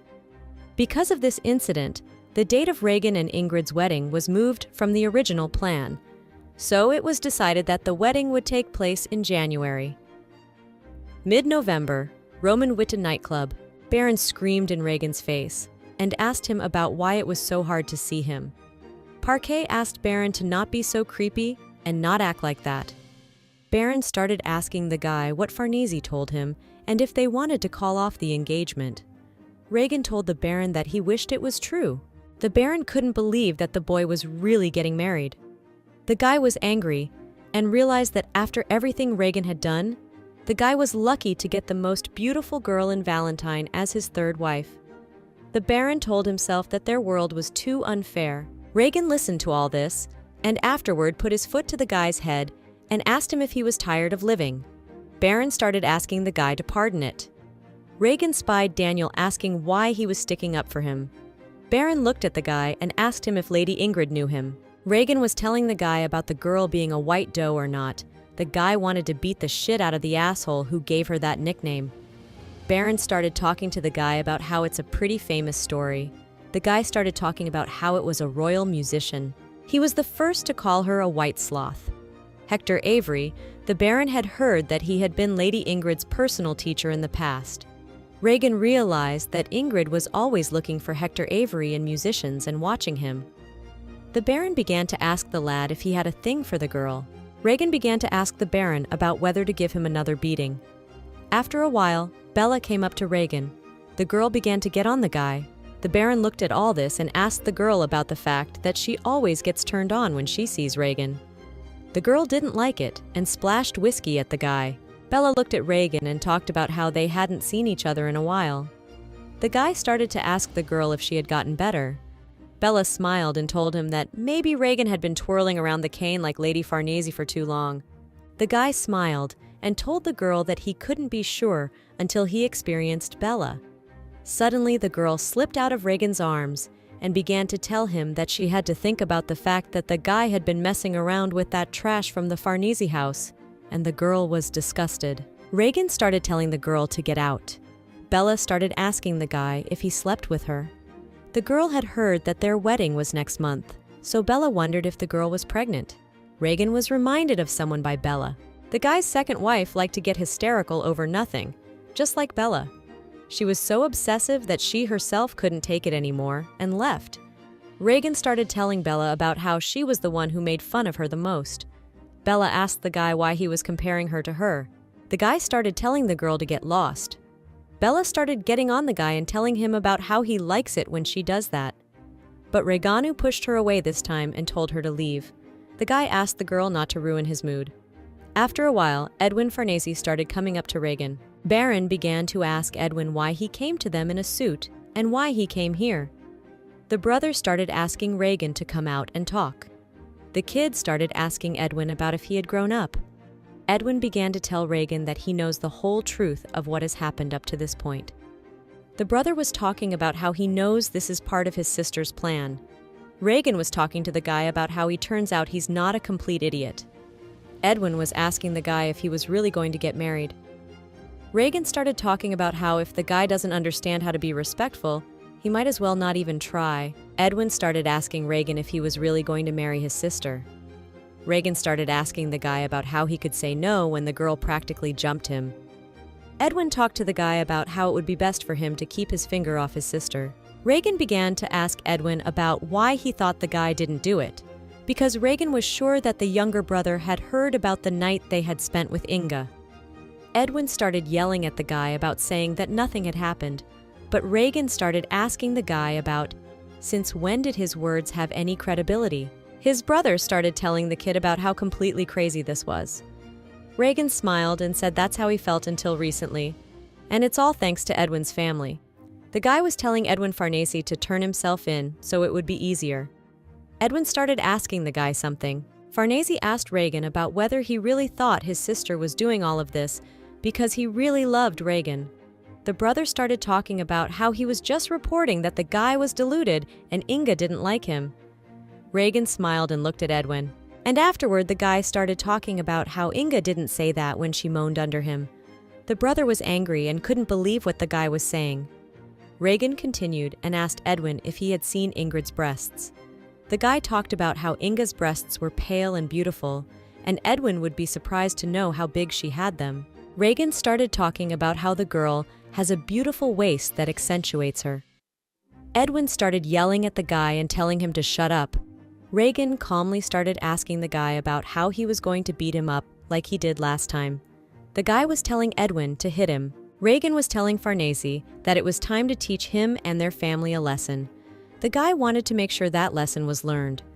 After a couple of seconds, Edwin Farnese let the guy go and moved a couple of feet away from him. Afterward, the brother decided to say something to Reagan. Edwin started telling Reagan that his sister had someone she loved so much that she was willing to sacrifice her life for him. It was Hector Avery. Edwin talked about him being Ingrid's teacher 2 years ago. When Father Farnese found out about their relationship, Hector was beaten to a pulp and banished from their estate. Edwin heard that Hector is still in Elven and the guy thinks he's now a court musician or something. Reagan started telling his brother about Inga choosing him over the man, so it's not like the girl ever risked anything for him. Edwin started talking about how this commoner almost died right in front of Inga's eyes, and the girl didn't give a damn about her own reputation. All Inga is afraid of is watching him get hurt. Edwin began to tell Reagan not to sneer, as the reason Inga wants to stay in this town is because of Hector Avery being here. Bella, putting aside her pride, came to see Reagan at his estate, but the guy coldly kicked her out. Ingrid also came several times to discuss plans for their wedding, but was unable to see Reagan because Reagan was always in his room under the influence of drugs. Time was running out. The ballroom at the Spencer estate, everyone was congratulating Reagan on the joyous occasion. The guy was shocked by this, but told everyone that they were right and that was the way it was. Before anyone knew it, the day had come.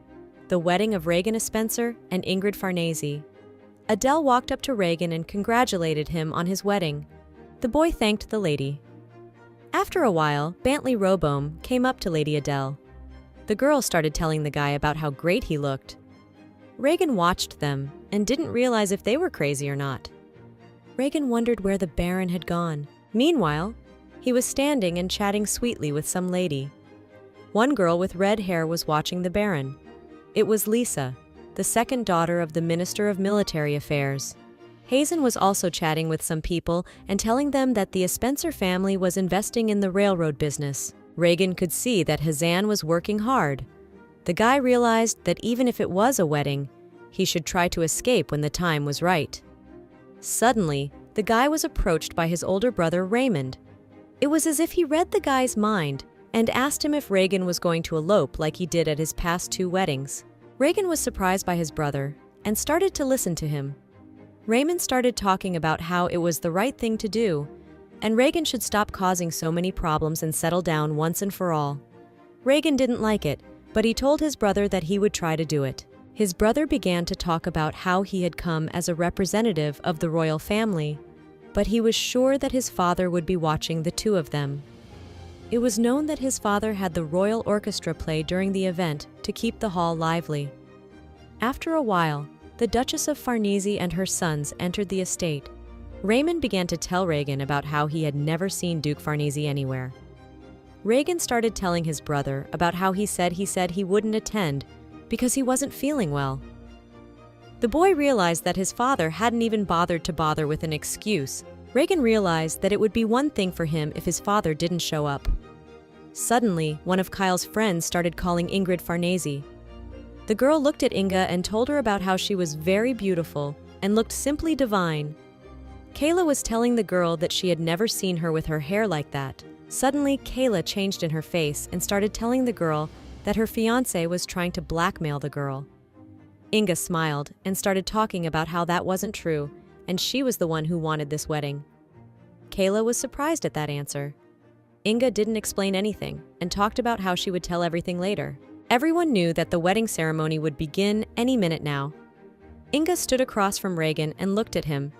The guy tried not to talk to her, but Regan did not understand why she was so beautiful. After a while, the ceremony began. Everyone was shouting and cheering. The Farnese family looked at Inga, and there was anger and hatred on their face. The Baron looked at Inga and Regan with tears in his eyes and joy. After a while, the girl stopped. Edwin did not understand what was happening. Inga began to look in the distance, looking for someone with her eyes. Regan noticed this and didn't understand what was going on or why she was so agitated. After a while, the orchestra showed up at the estate. Regan saw with his own eyes Hector Avery. Inga saw Hector too, looked at him, and then lowered her gaze full of sadness. Edwin was angry and started asking everyone about why the royal orchestra was in this place. Regan looked at the girl and saw how sad she was. The guy immediately remembered the conversation with Edwin, where he said that the girl stayed for Hector's sake. The guy started to smile and realized that this was a very interesting development. As time passed, Regan and Inga stood at the altar. The man asks Regan if he agrees to take Lady Ingrid Farnese as his lawful wedded wife, to be with her and watch over her in sickness and in health, and if he swears to keep the girl safe and fulfill his duties as her husband. Regan looked at the orchestra, specifically at the Hector who was doing all of this. The man was calling out to the boy because he wanted to hear him answer. Regan smiled, realizing that there was no way out of this. The man began to ask Lady Ingrid if he would promise to become Duchess Spencer of Manhwa and devote himself to the love of her husband without a shadow of shyness. The girl looked away and said she would promise. Regan noticed that the girl was quite collected. The guy didn't understand where the girl got so much guile from. The man asked Regan if he agreed. The guy said he did. The man started to talk about the fact that then they were crossing over, but he didn't have time to say it, because Regan pulled the girl to him and kissed her passionately. The Baron looked at all of this and drooled in amazement. Eldest brother Raymond realized that Regan was doing it on purpose, and the sons of the Farnese family were out of their minds with anger. After a while, Regan called out to the conductor. The guy started talking about how he had heard that Hector Avery was pretty famous. The guy bowed to Regan and told him about how it was a great honor for him to hear such words from a guy. Reagan started telling him about playing the hottest and most passionate music he knows. Reagan smiled and told him about how tonight his third wife would be screaming with pleasure under him until the wee hours of the morning. The guy smiled and talked about how he wouldn't want the people who attended their reception to hear this. Hector looked at the floor and there was no way he could move. The guy with a smile on his face started to ask the conductor what was wrong with him. Reagan asked him about whether he needed to mangle his fingers so that it would be an incentive to move. After a while, the conductor began to play. Reagan's mother began to ask Jokin what had gotten into him. The mother hoped that her son had not taken drugs before his own wedding. Jokin realized that couldn't be the case since Prince Raymond was attending the wedding. Edwin could not calm down. He shouted to his brother to let him go, but Endit did not even try to do that, because no one wanted to get into trouble. Afterward, night fell. Reagan lay on his bed and realized that today was a very horrible day. Reagan's mother immediately ran into his room and started asking him if he knew what he was doing. His mother didn't understand how a guy could leave his wife right after they got married. Duchess yelled for Reagan to go downstairs and take his seat. Reagan turned away from everyone and talked about how the wedding ceremony was over, so his job was done. Jokin looked at the guy and told him about how this was too much since Prince Raymond was still at the estate. The mother started yelling and talking about how she had had enough. The Duchess started asking her son about how much longer he was going to embarrass her. Reagan started yelling at everyone to just leave him alone and stay away from him. The boy yelled at Jokin to escort his mother out of his room. After a while, Duchess started to feel not so good. Jokin started telling his mom to hurry to her room, and afterward, the boy was left alone. Thin strands, tangled like spider webs, began to slowly peel off around the guy's neck, one by one. Reagan decided he needed more alcohol. The darkness slowly crept up on the guy and began to consume his entire body from head to toe. The guy wanted very badly for everything to disappear in that darkness. After a while, the guy woke up. Reagan didn't realize how long he had been asleep. Out of the corner of his eye, Reagan noticed that Inga was lying next to him and sleeping. The guy realized that today, he had married this girl, and he had done it against his own will. Inga made so much trouble and ended up marrying a guy just to stay here over some hectoring. Reagan started calling out to Ingrid, but she turned away from him and wouldn't turn around. The guy started telling the girl that he knew she was awake. Reagan asked Inga how long she was going to resist. The girl still didn't turn toward the guy and talked about how tired she was. Reagan turned the girl over and saw Inga covering her face with her hand. The guy realized that the girl was crying. Reagan asked the girl to look at him, but she didn't want to do it. Inga was telling the guy that she had washed off her makeup, so she didn't want to show herself to him. Reagan took the girl's hands away and was telling her about not making a fool of herself. Inga was lying on the bed with her eyes full of tears. The girl started talking about how she was sad because her family was gone. Reagan talked to the girl about how he wasn't turned on by crying girls, so Inga should stop everything. The girl covered her face with her hands and talked about how she was getting a little sad. The guy wanted to get up and leave, but the girl tugged on his shirt. The girl started calling out for the guy, but Reagan was telling her to let him go. Inga was telling the guy about how she won't cry anymore. The girl was telling Reagan not to leave since tonight was their first night. Reagan started calling out to the girl, calling her Ingrid Farnese. The girl corrected the guy and told him about the fact that she was now Ingrid Spencer.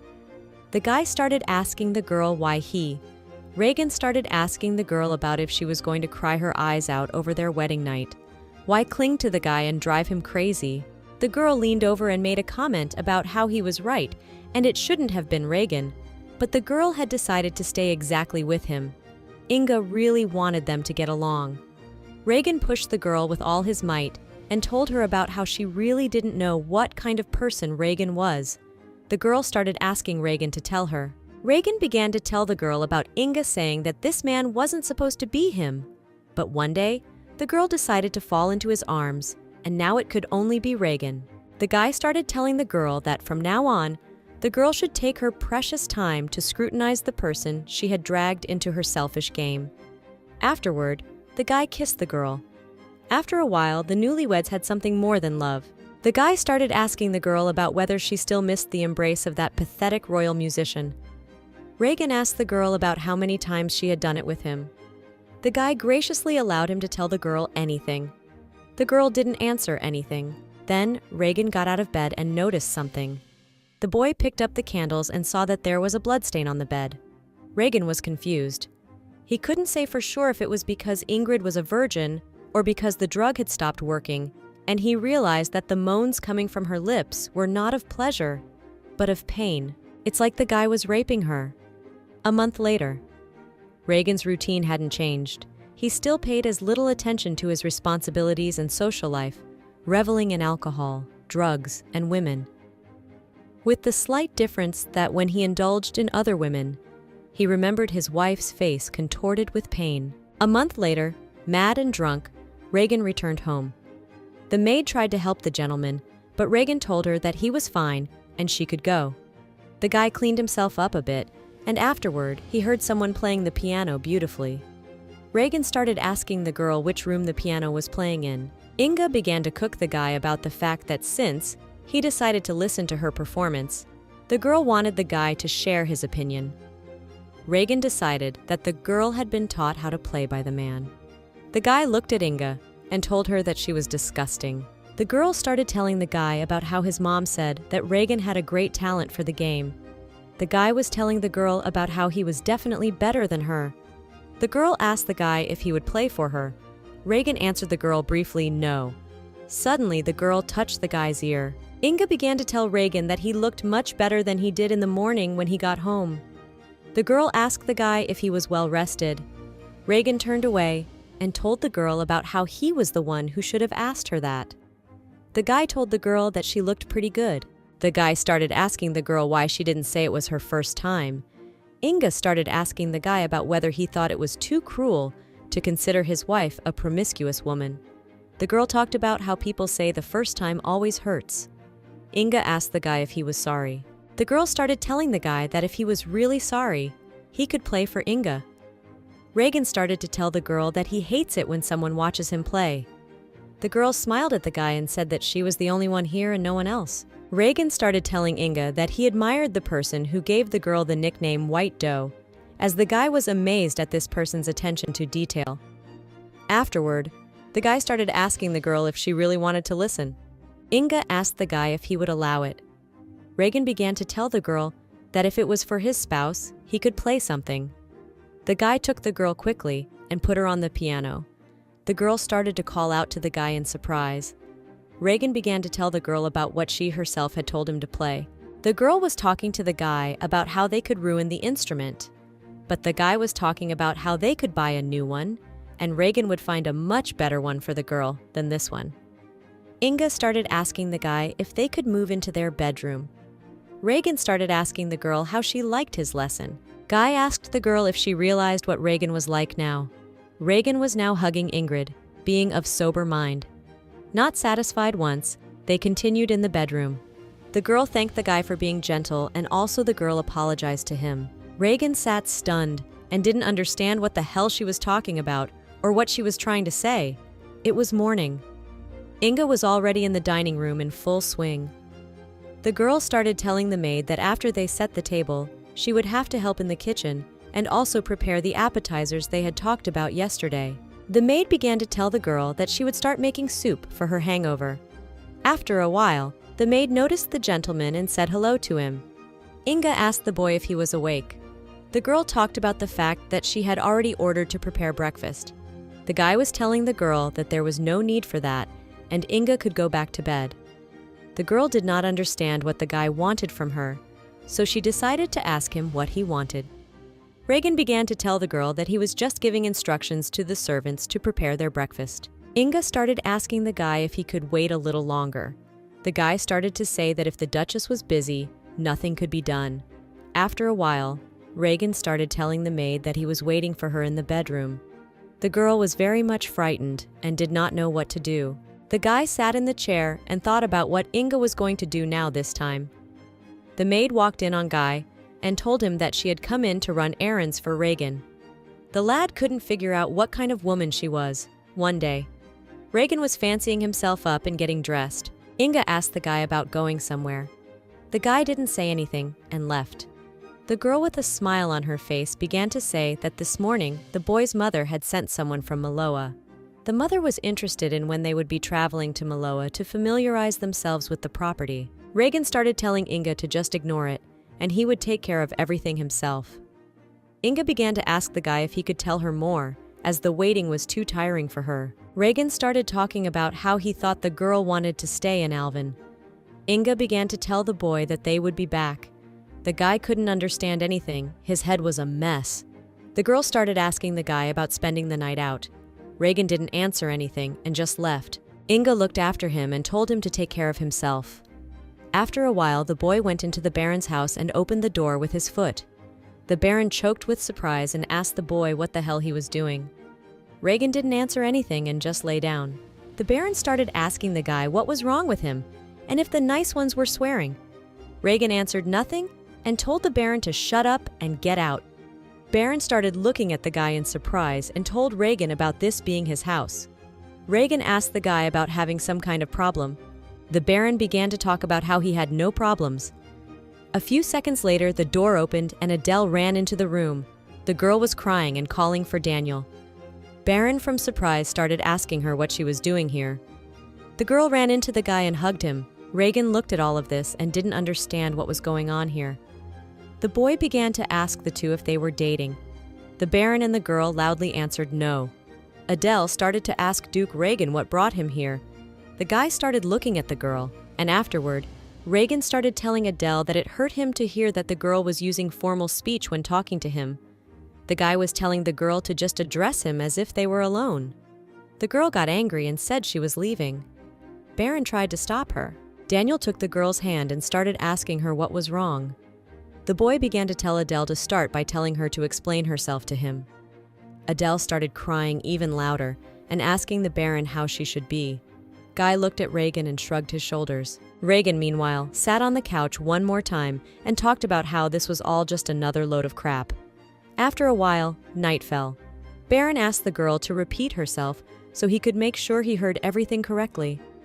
Adele was in tears talking about what she had carried. The Baron yelled at the girl and asked her if she was out of her mind or what, since if the Count found out, he would rip the girl to shreds. The girl covered her face with her hands and asked what she should do. Meanwhile, Reagan, with a smile on his face, told everyone that it was such a relief. The girl didn't understand anything, and once again asked the guy what he wanted to say. Reagan started to say that considering that there had been no intimacy between them for the past few months, the burden was not his. The girl got angry and told the guy that someone's life was on the line right now. Reagan began to ask the girl about the fact that didn't she think her promiscuous affairs were funny? Adele yelled at Reagan and told him that it was all his fault and it was his fault. The guy didn't understand what the girl was saying and said that she was really out of her mind. The girl began to say that it all happened because of Reagan's marriage. The guy didn't understand what was going on, since he got married and Adele had the baby. Reagan began to ask him about whether it was some sort of immaculate conception. Adele didn't answer anything. Reagan started telling the girl that if it was a decent guy, she could just marry him. Adele told the guy that she couldn't marry him. Reagan then suggested that Adele have an abortion. The girl yelled at the guy not to dare to say such a simple thing as, "There is a baby's life at stake." The Baron began to ask the girl about the Bentley.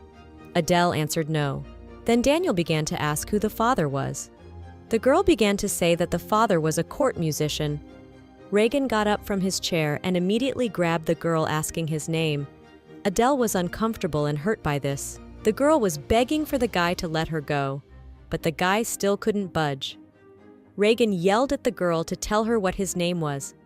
The girl replied to Reagan that his name was Hector Avery. Reagan let the girl go and began to smile slyly. The guy wondered what they had going on here. The girl looked at the guy and told him that he had hurt her. The guy decided that it seemed Adele's sadism went beyond mere insults. The girl had already failed in her attempt to gain an advantage from a man with a questionable past.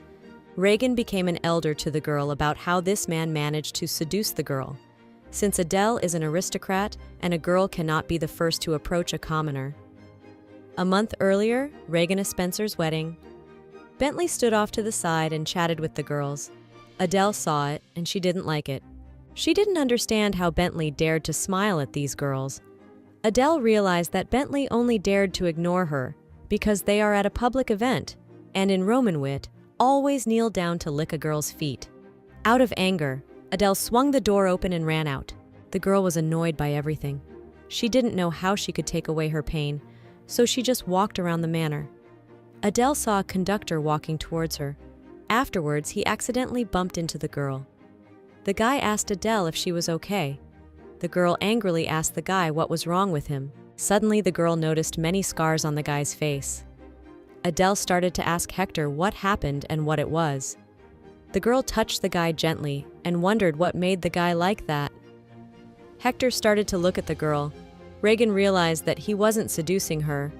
The guy started to tell Daniel that he was using his card, and after the guy opened the closet and asked him if that's where he kept the drugs, Baron started yelling at the guy that it was his stash and he was saving it for himself.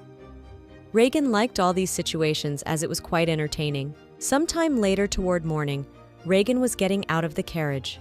Inga ran outside and asked Henson what was going on and whose carriage it was. The servant began to say that it was the carriage of Baron Daniel Byron. He was a friend of the young gentleman. Henson was telling the girl that the guy seemed to have had too much drugs and liquor. Time passed. Reagan was lying in bed, and the girl was sitting next to him. After a while, the guy grabbed the girl's hand and opened his eyes. Reagan started to hold back from Inga where he was. Inga began to rejoice that Reagan had finally come to his senses. The girl was telling the boy that he had missed lunch. Inga didn't understand why the guy's face shrank like that, and afterward the girl asked the guy if he wanted to eat something. Reagan saw that everything was right, and it was Ingrid, his wife, a good-natured wife, an asset to the whole nation, and the wife of the most despicable man in the world. The guy stood up and hugged the girl. Inga asked Reagan about something bad happening while he was away. Reagan asked the girl if she was going somewhere. Inga replied that she was going to take a bath. Reagan tells the girl to make sure they do that. Inga tried to say something, but the guy once again asked the girl if they would do it. After a while, Inga was lying next to the guy. Reagan got up, put on his robe, took a cigarette and smoked. Inga began to tell the guy about not joking about his health, since he was drunk not long ago. Reagan replied to the girl that he was sad, and afterward asked Inga about how she couldn't forgive him for this little weakness. The guy was talking about something to see what he was about to show her. Reagan had a smoke and was making circles out of the vapor. Inga was very much surprised by this. The girl asked the guy how he did it, and after Inga began to tell the boy that he was like a child at times. The guy smiled and didn't realize which one of them was still a child. Reagan started telling the girl that today he found out that one of the girls he knew got into trouble. Inga didn't understand what all this trouble was about. Reagan began to say that she was well known in high society as a gentle and prudent lady. But on the day of their wedding, the girl seduced a court musician and slept with him. The guy started talking about how it now appeared that she had carried. Reagan talked about how he knew her family well, and the guy imagined how horrified her parents would be. Reagan started to pretend he was thinking what the musician's name was. The guy was telling the girl that he was pretty famous. And afterward, Reagan answered the girl that it was Hector Avery. Inga got tired and went up to the guy. The girl took a cigarette and asked the guy how he felt when he smoked them. Reagan started to tell Inga that this is not a regular cigarette, and it is full of valium. The guy was telling the girl to try it. Inga started asking the guy if he would do what Inga asked him to do if the girl smoked the cigarette. The guy didn't understand what the girl wanted from him, but for his own safety, he took the cigarette from Inga. Reagan was curious as to how the girl would choke and drool after using the drug. The guy started talking about what he wanted to know first while the girl was sober. Inga asked the guy what he wanted her to tell. Reagan started asking the girl to tell about her first love. The girl smiled and looked at the guy. Reagan realized it was an expression the girl always makes, something else hiding behind it. Most people around him shun such connections, since Reagan is the illegitimate son of a king, a power-mad drug addict. It's a lot easier for everyone to avoid a guy than it is to come face to face, and the members of the Farnese family are no exception. Reagan knew that. That's why he kept trampling them into the dirt, even though they were already at Reagan's feet. Then, so they wouldn't dare belittle the guy, Reagan made sure their eyes, addressing Reagan, looked on with fear. But the guy seems to be completely oblivious to the fact that Inga is still Farnese, and this girl is one of those girls who shuns the guy and looks down on him. Reagan had forgotten the fact that the girl's smile didn't carry a shadow of sincerity. After a while, Reagan stood up. Inga started calling and asking what happened. The guy answered her that everything was normal, and he just lost interest in the question. The girl asked why it happened so suddenly. Reagan began to reply to the girl that it was enough to go outside the mansion to find a woman who would show more interest in her person. The guy didn't see the point of wasting time in the company of an emotionless statue like Inga. The girl stared at the guy, and afterward, Inga started telling Reagan that not once since their wedding had a guy kissed a girl. Inga asked the guy if he would kiss her. Inga took a cigarette and took a drag. Reagan started asking the girl what she was doing. Inga looked at the guy, and afterward talked about how she had some kind of stupefying feeling in her head right now. The girl started talking about how now that she had done this, Reagan should grant her wish. The girl walked up to the guy and told him to kiss her. The guy realized that he was the only one who always bends down and kneels before the girl. After a while, Reagan kissed Inga. Night came on. The guy was sitting on the bed, and Inga was lying on his knees. Reagan started telling the girl that he was planning to organize a banquet next month. Inga didn't understand what kind of banquet it would be. Reagan was telling the girl that it was problematic for him to do these kinds of events alone, and now he had a lady in the house who could take care of it. Reagan told Inga that he would like to help the girl who dug her own grave with her own hands. The boy talked about how he thought about asking the king for court musicians, but Reagan decided it would be better if Inga did it. Reagan talked about how his father was completely fascinated by the girl. Inga looked down at the floor and said nothing. The guy started asking the girl what was wrong and if she was okay with it. The girl smiled and said that of course she didn't mind, as this orchestra was amazing at their wedding. Inga talked about how she would love to see them at the banquet and hear them play again. Reagan smiled and told the girl that he would leave the matter on her. Afterward, the girl left the room and saw Lord Jochen. Inga started to ask the guy when he arrived. The Lord smiled at the girl and asked her about going somewhere. The girl talked about how she was thinking of visiting her father's estate before going to the palace. The Lord began to ask the girl if he could accompany her. After a while, the girl sat with the guy in the carriage. Inga listened to the Lord's stories and felt delight from his stories alone. The guy told the girl that as soon as Eisen returned, he would take care of everything instead of his brother. Lord thought about Reagan being a very busy man. Inga decided that she should invite Mr. Eisen and greet him properly. Lord was pleased to realize that there was a hospitable lady in the Spencer house who had become a hostess and a member of their family. The Lord talked about how his brother's ex-wives were deplorable, especially Madame Estra, his wife. She kept stealing jewelry from the family vault to sell.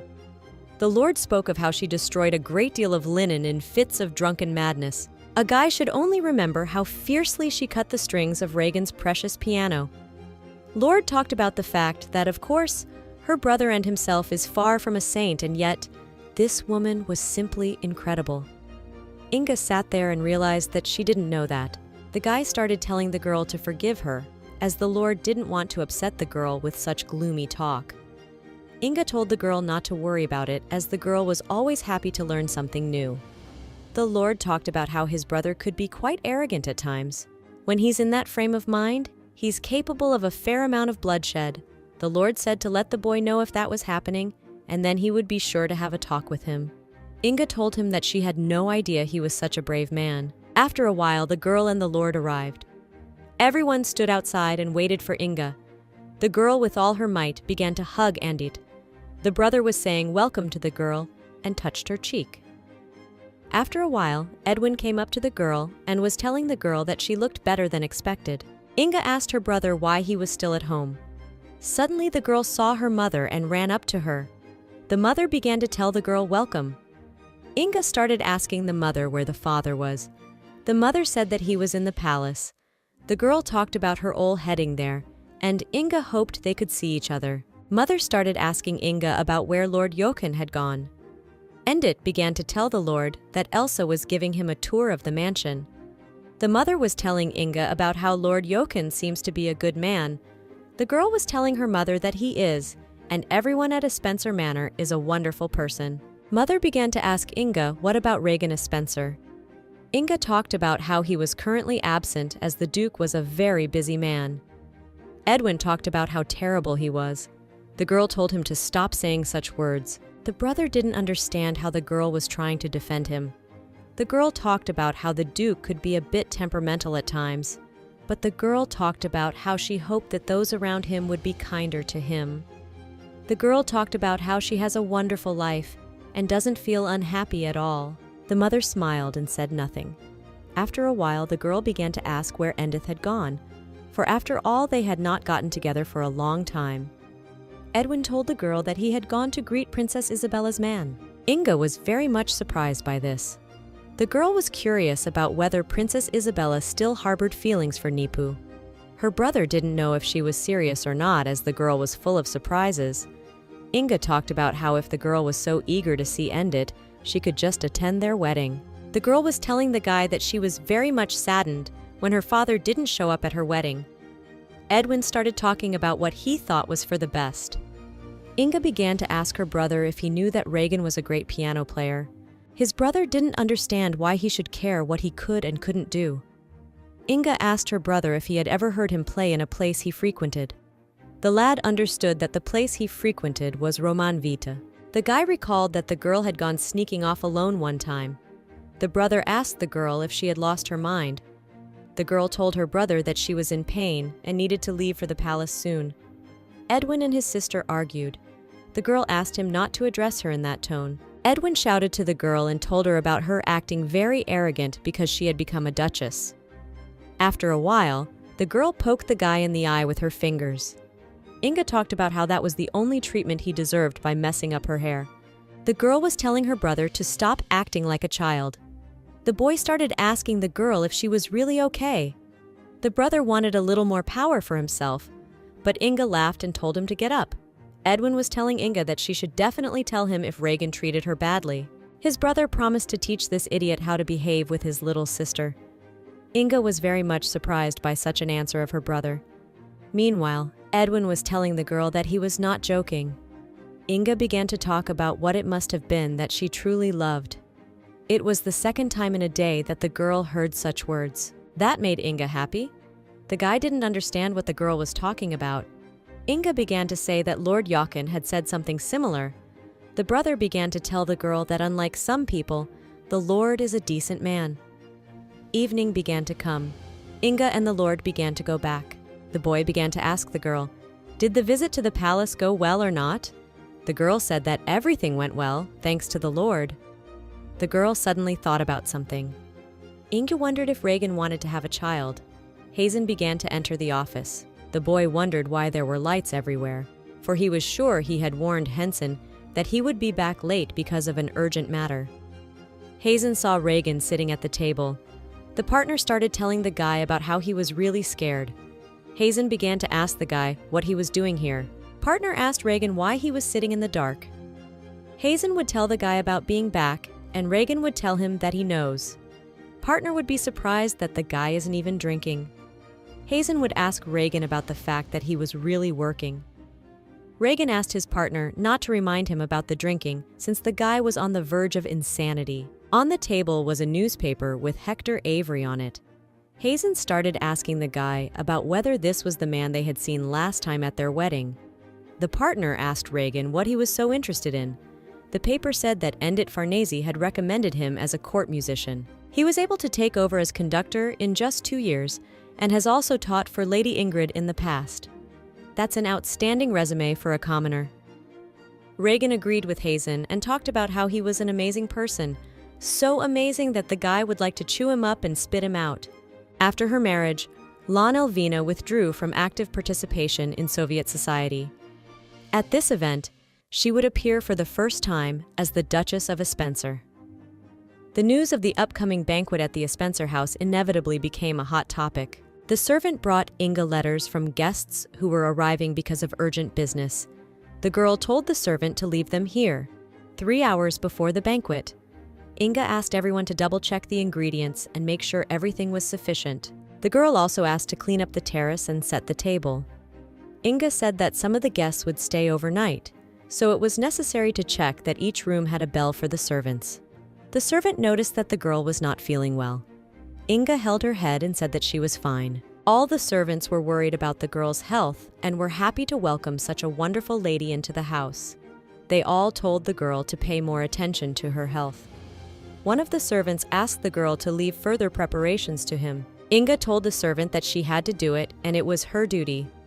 The lad decided that it would be better to inform the master of the girl's indisposition.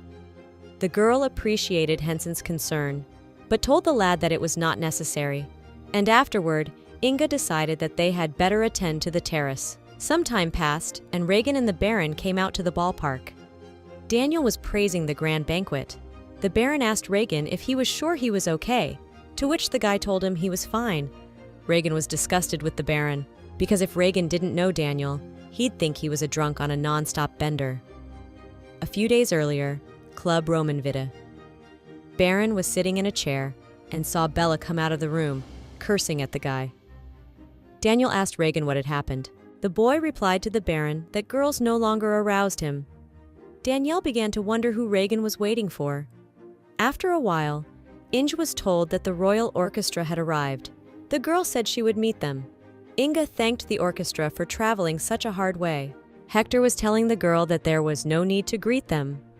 Inga told the guy that she couldn't thank them properly for the great performance at her wedding. It bothered the girl, so she decided to greet the orchestra in person. Hector sat down on one knee and kissed Inga's hand. Reagan watched this and smiled. The Baron recognized the man as Hector Avery. Hector took the girl's hand away and began to tell Inga that they should prepare for the arrival of the guests, and then the orchestra began to leave. The girl called out to the Hector and asked him about the fact that even a greeting was unnecessary. The Hector said nothing, apologized to the girl, and left. Baron told Reagan that he admired the guy's desire to quit smoking, but Daniel wanted the guy to make an exception. Reagan started telling the guy to carry the shaft as it would be the best medicine. The banquet began. Adele and her father were thanking Reagan for such a banquet. The lad was telling the Count that he was honored. With that, Adele wanted to show his appreciation to Reagan's wife, so the Count was asking the lad where he could find the girl. Reagan said that Inga had gone away for a while, and the guy would relay the Count's words when she returned. The guy understood that Inga did not believe in the terrible deeds of Hector, but today at the banquet, Reagan decided to show the real nature of the guy. Suddenly, the guy noticed that another person was playing instead of the conductor. Reagan yelled and asked the Baron where Hector had gone. Henson came up to the boy and said something in Reagan's ear, and he started to leave the banquet for the upper floor. The Baron was surprised at this in Reagan's demeanor and face. The guy couldn't understand why Inga had gotten sick out of the blue. Reagan had seen the girl smiling perfectly healthy at Hector a couple hours ago, and the girl had even offered her hand for the guy to kiss her. Henson asked Reagan to calm down, but he told him to leave. Reagan walked into the room and told the girl to get up. Inga told the guy that she really wasn't up to it right now, but the guy was persistent, and Inga pestered from the bed. The guy started telling the girl that this banquet was being held to introduce the girl to the society. Reagan didn't understand why the girl decided to behave like this in society. The girl started asking the guy about his face and if he was okay. Reagan asked Inga about being forced to sit here by the Hector. The girl didn't understand who Reagan was talking about. The girl told the guy that she would feel better if she got some rest. Inga apologized for leaving Reagan alone. The guy started asking the girl where the commoner was. Inga told Reagan that she was sure he was in the banquet hall now. The guy didn't believe Inga and asked her where the commoner was. The girl told Reagan that it was okay if he decided to harass her. The guy asked Inga that this is what is called love between an aristocrat and a commoner. Inga apologized to the guy, but Reagan meanwhile started shouting and asking the girl why she was apologizing to him. The girl got out of bed and told him she would go down to the hall first. Out of anger, Reagan was breaking windows, candles. The guy didn't want to act like that, and he didn't understand why he was acting like that. In the banquet hall, everyone was talking, and it was all good. A Bentley came up to Adele's father and said hello to the Count. The father was happy to see Bentley. The Earl was telling the lad that he had heard that Bentley was a promising young knight. The lad talked about how he only came here for the dazzling beauty of Lady Adele. The lad apologized for being rude, but said that it was simply impossible for him to miss the opportunity to present himself to the Earl in person. The father joined the other guests, and the girl stayed where she was and agreed to give some time to Sir Bentley. The girl cried and left the boy. Bentley ran after the girl. The lad missed their meetings in Romanwit and could not understand what was going on with the girl. Suddenly, Adele took off her tuff and told Bentley to fetch it, calling the guy a dog. When Bentley went to get the shoe, Adele started telling him to take it and leave. The guy was telling Adele that she could trust him, and if something was bothering her, he was there for her. Those words meant nothing to Adele. The guy began to tell the girl that just like that, he could not let her go, and after Bentley offered the girl to marry him. Adele was shocked. Bentley knew that Adele's father liked him, and they got along great. The girl hugged the guy, and Bentley said it was no joke. A short time later, Adele cried out in tears to Bentley that she was pregnant. The girl wanted to die from how scared she was. The boy kissed the girl and told Adele that she wasn't changing at all. Lady Ingrid stood quietly in the hall. The Baron walked up to the girl and told her that she looked gorgeous today. Inga was happy to hear those words from the boy. Regan had told the girl a lot about the Baron. Daniel couldn't imagine what Inga had heard about him.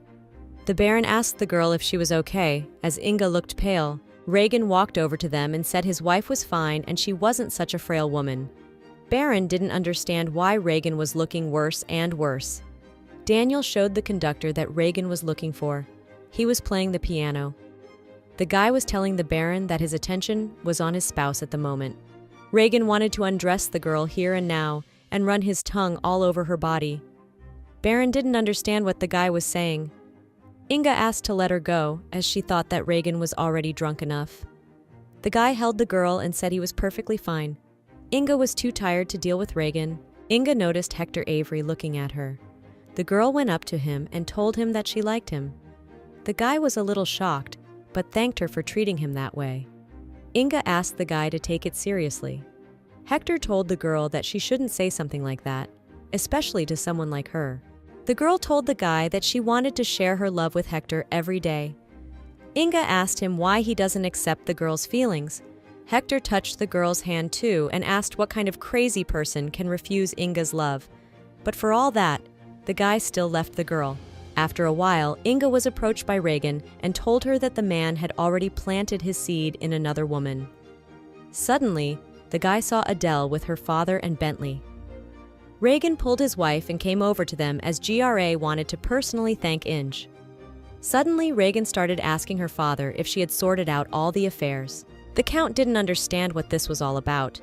Then, the guy started talking about how he wanted to know about the mistake. Adele immediately yelled to the guy and tried to set it up. The Count asked Regan what the bug was, and Adele asked the guy not to talk about it. The guy started talking about how the problem apparently hasn't been solved yet. Regan said he could help them, and then the guy ordered Hector Avery to be brought in. The guy said that the girl was old enough to get married, so Regan wanted to facilitate that. Adele regretted telling Regan about it. The Count yelled and asked the girl what was going on. Adele couldn't answer anything. The Count was telling the girl not to ignore him. Then Adele started apologizing and talking about having a baby. The Count was angry and shocked at the same time. Inga tried to get the guy out of the place, but Regan told the girl that he just wanted to help them. Earl yelled at the girl and asked, how dare she dishonor her family? Regan started talking about how he would introduce the person responsible for this. Regan wanted to show Hector, who almost walked over to them, but he didn't have time, as his hand was intercepted by Bentley. Knight was saying that Regan was now drug intoxicated on a day when a guy is expected to set an example as a member of aristocratic society. Regan couldn't understand how Bentley dared talk about him. After a while, Knight approached Adele's father. The guy started saying that he was the only one who deserved to be censured. Bentley said he couldn't control his impulses, for which he apologized. The Count asked the guy about what he meant that it was him. Bentley backed up what he said and said he should have confessed sooner, but he was too cowardly. The Count had no idea what was going on. Regan was angry too, and didn't understand why the man was interfering. Adele was crying, but Bentley hugged her and told her not to do it as it might reflect badly on their child. One of the aristocrats walked up to Adele's father and was surprised that his daughter was able to round up the Roboom coloring. Reagan was angry and told himself that Bentley wasn't going to get away with this. Reagan tried to get ready to go, but Inga fell behind him. Everyone screamed, and a Hector ran up to the girl.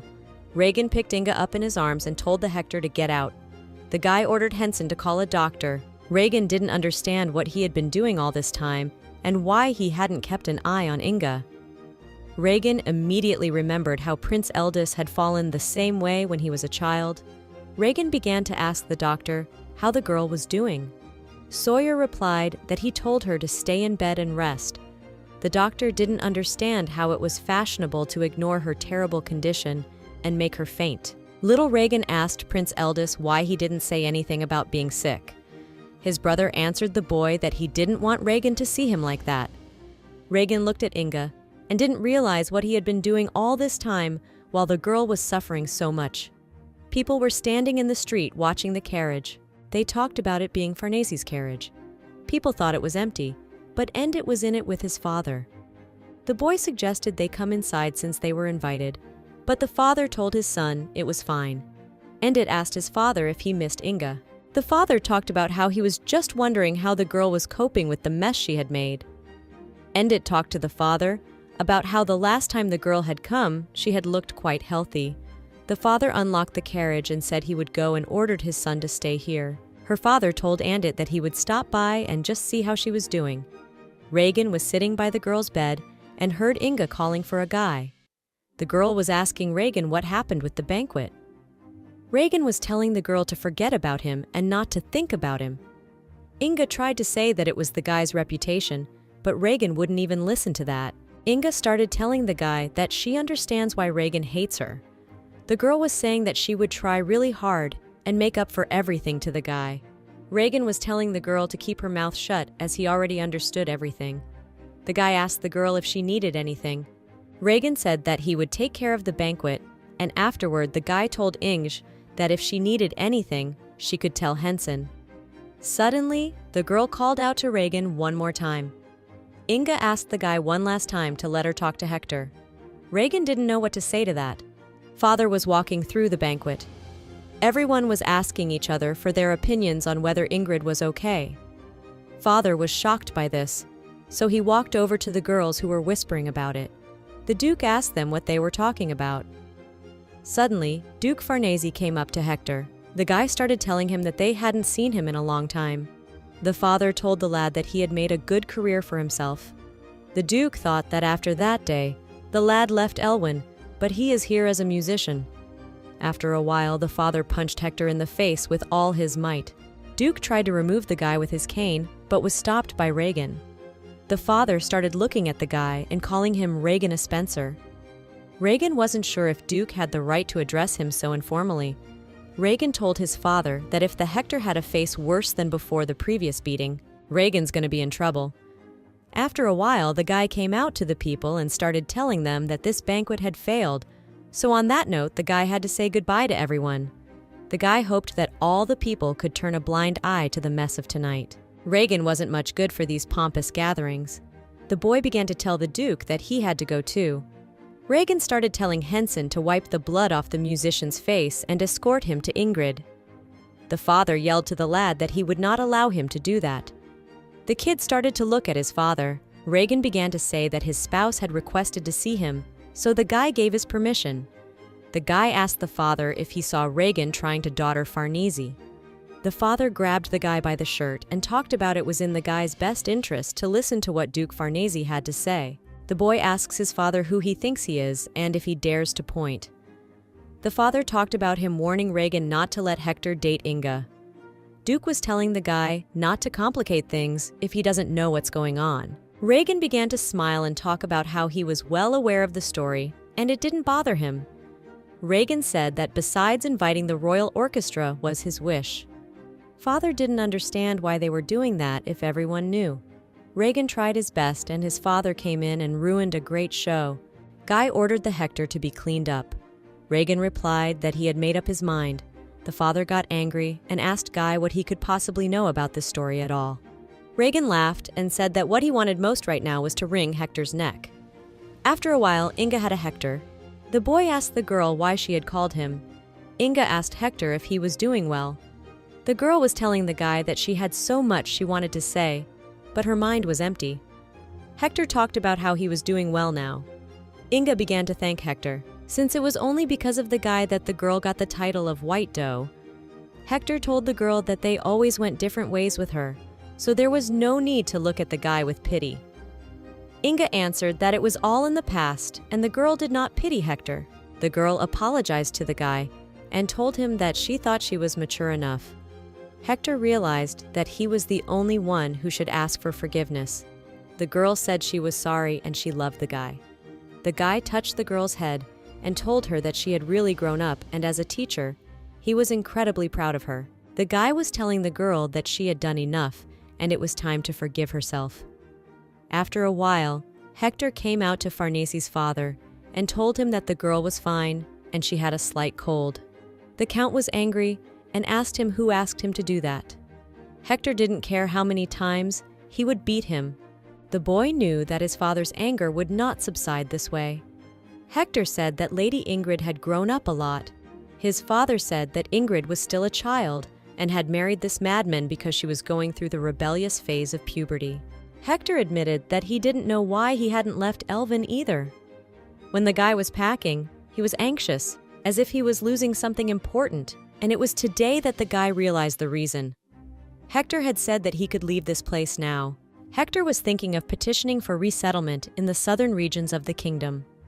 Guy thanked Duke Farnese for picking him up on the streets when he was starving and raising him. Guy said he would remember the Duke's generosity until the day he died. After a while, the lad began to walk away. Suddenly, his father pulled the boy aside and called out to him. The Duke of Farnese began to say that with his talent, he would not starve wherever he went. The Duke hoped that Hector would find a better life there. After a while, his father entered the carriage. Endit told him he had been delayed. Farnese's father asked Endit. He recommended Hector to the royal orchestra. The son asked for his father's forgiveness. The Duke spoke of how it was a heavy Bremen on his heart. Endit did not understand what had happened, and his father told him that they should go home as he was tired. Morning came. Daniel lay on the floor and didn't realize where he was. When Regan and Duke Farnese had gotten into an argument, Parquet had missed his chance to escape. Lamenting the missed opportunity, the boy drowned his sorrows in booze. And at the most opportune moment, a lovely lady passed by, and Daniel followed her with the intention of seducing her. Then the boy heard a loud noise and saw the broken piano. Baron asked Henson who had done it, as it was a very important piano. Regan was lying on a chair and didn't realize what had happened yesterday. The guy had a bad headache. Henson went over to the guy, and Regan asked him what was wrong. Guy asked Henson what about Ingrid. The servant replied that her fever had broken, but she still needed rest. So Henson took care of cleaning up the banquet hall himself. Regan asked Henson if he had sheltered him, but the servant replied no. Henson saw the lady leave that room at dawn. Regan had done a lot of things so badly that Henson wrote a letter of apology on Regan's behalf. The guy asked the servant if there was anything else he had done. Henson started talking about how, after the guy allowed Ingrid Hector to visit, Regan broke the piano. Guy couldn't believe he had allowed this man to visit Ingrid. Henson told Regan that he now needed to send a letter apologizing to Dom Farnese for yesterday's incident. Regan asked Henson if Hector had met privately with Ingrid. Henson was telling the kid that he had nothing to worry about. Regan smiled and told the guy that he wasn't even going to worry about her. Henson also told the guy that Inga had asked him to come see her when he woke up. Regan was telling the servant that if she needed to, she could come herself. Henson replied that she was still sick. Regan said she could go. Henson then decided that he would go, and despite the girl's well-being, he would call her here. Regan couldn't stand it and said she would go herself, and afterward asked Henson if he was satisfied. The doctor was telling Ing that her fever had gone down, and yet she shouldn't overexert herself just yet. Suddenly, the girl noticed the handkerchief she had given to Regan. The girl asked the maid where she got it from. Ella said it was in the hallway and she picked it up. The girl asked Ellie if she would mind if they swapped tents. The maid was afraid and said it wasn't even hers, so the girl could just take it. But Inga said she just wanted to give the girl something. Inga was telling Ellie that she could take anyone she liked. Reagan ran to the door, realizing that if he ran in, he would look like a dog that runs on command. The guy would start to lose his temper as soon as he thought about it. Reagan did the girl everything she asked. The guy didn't understand what else Inga wanted from him. Reagan opened the door and yelled to the girl, but suddenly, the guy noticed that the girl was sleeping. Reagan touched the girl's hair and didn't realize what he was thinking in such a situation. The maid brought the girl some medicine, but Reagan was telling her to leave. The maid told the guy that the girl should take the medicine by the clock. The girl left the medicine and walked away. Reagan started waking up Ingrid and telling her to take her medicine. The girl asked the guy when he got there. The guy gave the girl the medicine and told her to drink it. Reagan was telling Ingrid that since she was sick, Henson was doing all the work for her. Inga was telling the guy that she had just woken up and wasn't feeling very well. The girl asked the guy if he was worried about her. Reagan was telling the girl to think what you want, but to drink the medicine before it gets cold. The girl started telling the guy she had a question. The girl had heard that her father had come to the banquet, but Inga had never been able to see him. The guy told the girl that if she wanted to talk about the banquet, they would do it later. Inga asked the guy if everything was okay with her father. Reagan realized that the girl didn't know what had happened yesterday. The guy was telling Inga that he made sure he was taken care of, so there was no need to worry. Inga talked about how she thought the father wasn't coming at all. The girl hoped that her father and Hector hadn't met, and nothing had happened. Reagan tried to say something to the girl, but remained silent. The guy told the girl that they hadn't met each other. Inga told the guy that it was a relief. Reagan started asking the girl if she was done with the Hector business, and maybe he should do something else. Inga was telling Reagan that she should thank him. The girl thanked the guy for letting her meet the Hector. Inga spoke to Reagan about having the opportunity to talk to him and apologize for the first time in 2 years. It felt a little inappropriate to thank and apologize to someone who had let the situation go a long time ago. Inga was able to say a final goodbye, and now she felt much better. Reagan assumed that the girl liked him a lot. Inga answered the guy that she did, and she liked him a lot. The guy understood why the girl refused to become the queen of the Northus. And for all that, the girl even made up a ridiculous excuse that she didn't have the guts to leave Elwyn. Inga told the boy that she wasn't lying when she said she didn't want to leave Elwyn. Reagan didn't understand that. The girl said that she had suppressed her love for Hector a long time ago. And for all that, the girl didn't marry because of what happened in the past. Inga has talked about this before, but she wants to become Queen of Severus and condemn herself to a miserable life. It would mean resigning herself to the fact that the king is free to leave her at any time. Inga would end up the same way as the current queen, who was ill. The girl didn't understand why she should leave Elwyn, where she had everything, and live the worthless life that was forced upon her. Reagan asked the girl if she would put up all this show to remarry him. Inga answered the guy, no. The girl was telling Reagan that it was only because of the guy's help that the girl was able to avoid an unhappy future. If Inga knew how much pain she would cause Reagan, she wouldn't have done that. Reagan realized that the girl was not like him. Inga doesn't live in the past. Reagan was telling the girl that everything was fine and she should rest. Inga asked the guy how he knew about Hector. Reagan replied that Edwin Farnese told him. The guy was about to leave and the girl asked him where he was going to plan to sleep tonight. The girl was telling Reagan that if he didn't mind, he could come to their bedroom.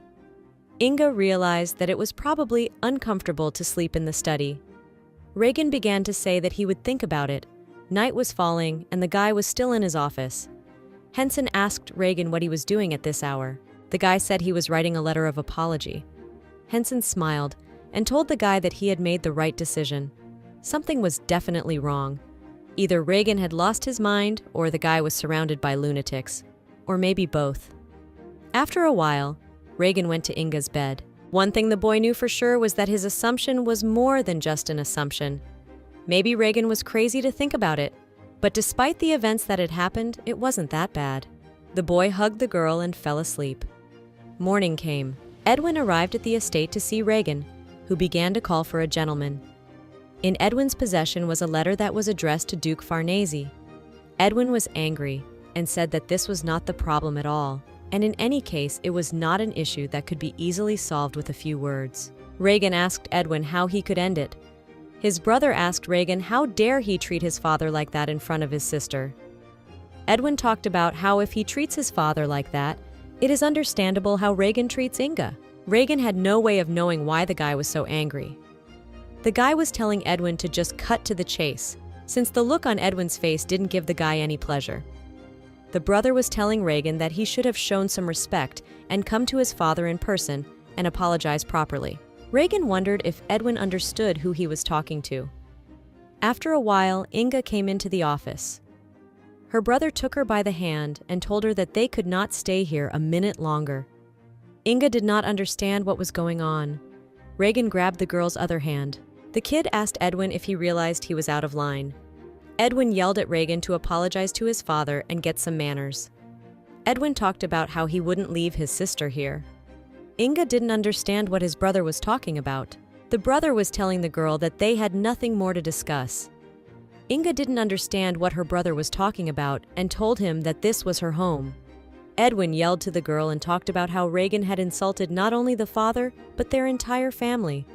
Edwin talked about how the guy is doing this because he doesn't give Inga a damn. The girl began to ask the girl, since when did he start to care and worry about the family? Inga said that she did not quite understand what was going on here, so the girl asked to clarify the situation. After a while, the girl said that her husband had made a mistake in relation to Duke Farnese. Edwin didn't understand how anyone could call an insult a mistake. Inga asked her brother if Reagan had sent a letter of apology. Edwin replied to the girl that the letter had arrived late in the afternoon. The girl talked about the fact that her husband was tired that day, so he woke up late.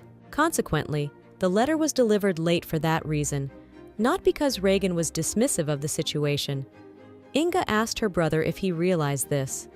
Edwin didn't recognize his sister and talked about her being crazy. Reagan didn't understand what was going on either. The guy thought it was some new sophisticated way of maintaining brother-sister relations. Inga thought that it would be wrong to try to resolve the situation with such ridiculous arguments. The girl talked about the fact that she was ready to reimburse everything if the brother demanded compensation. Inga was telling Edwin that if he wanted a personal apology, she would go herself.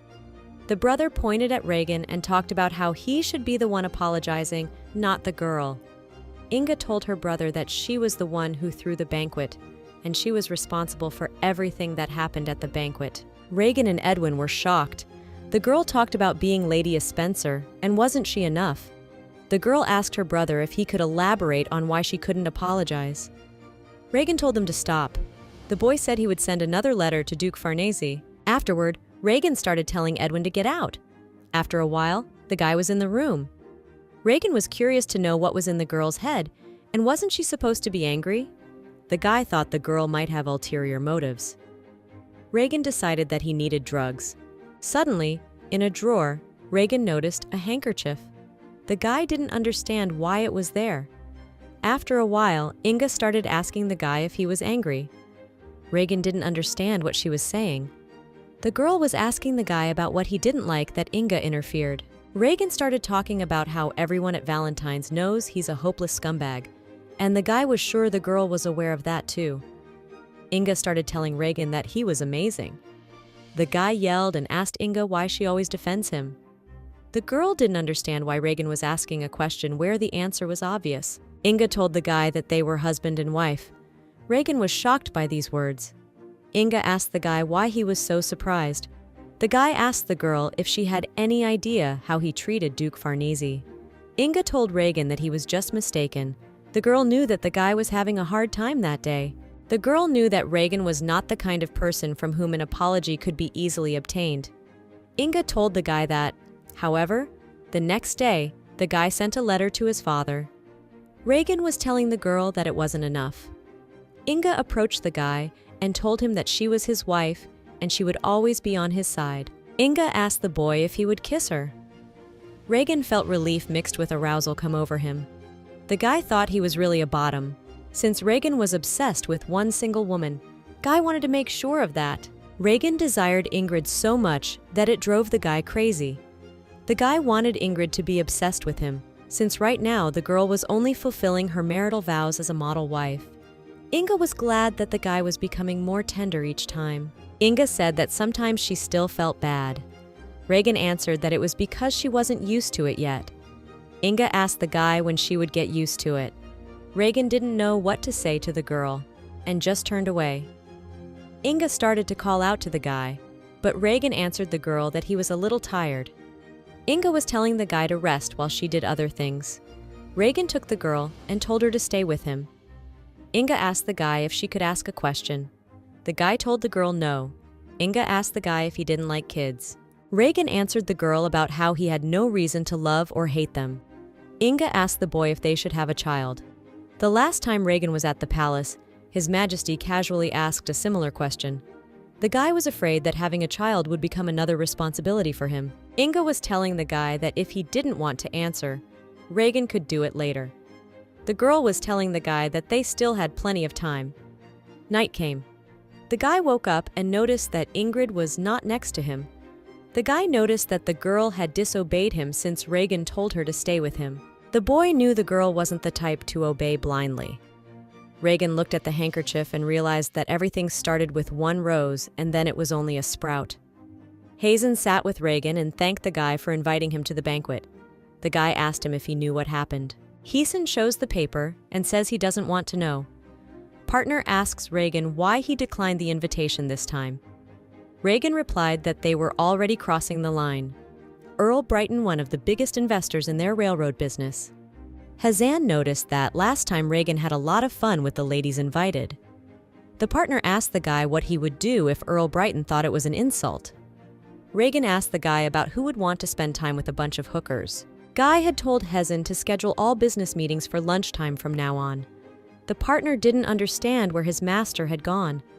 The partner told the guy that he wasn't kidding, and if the Earl of Brighton changed his mind, it would cause trouble for their business. Reagan told Hazen that he would just pay Shadi a visit, and that would be enough. The partner smiled and talked about how it was one of those decisions that her master would never make voluntarily. Guy told Hazen to clear his schedule for next week.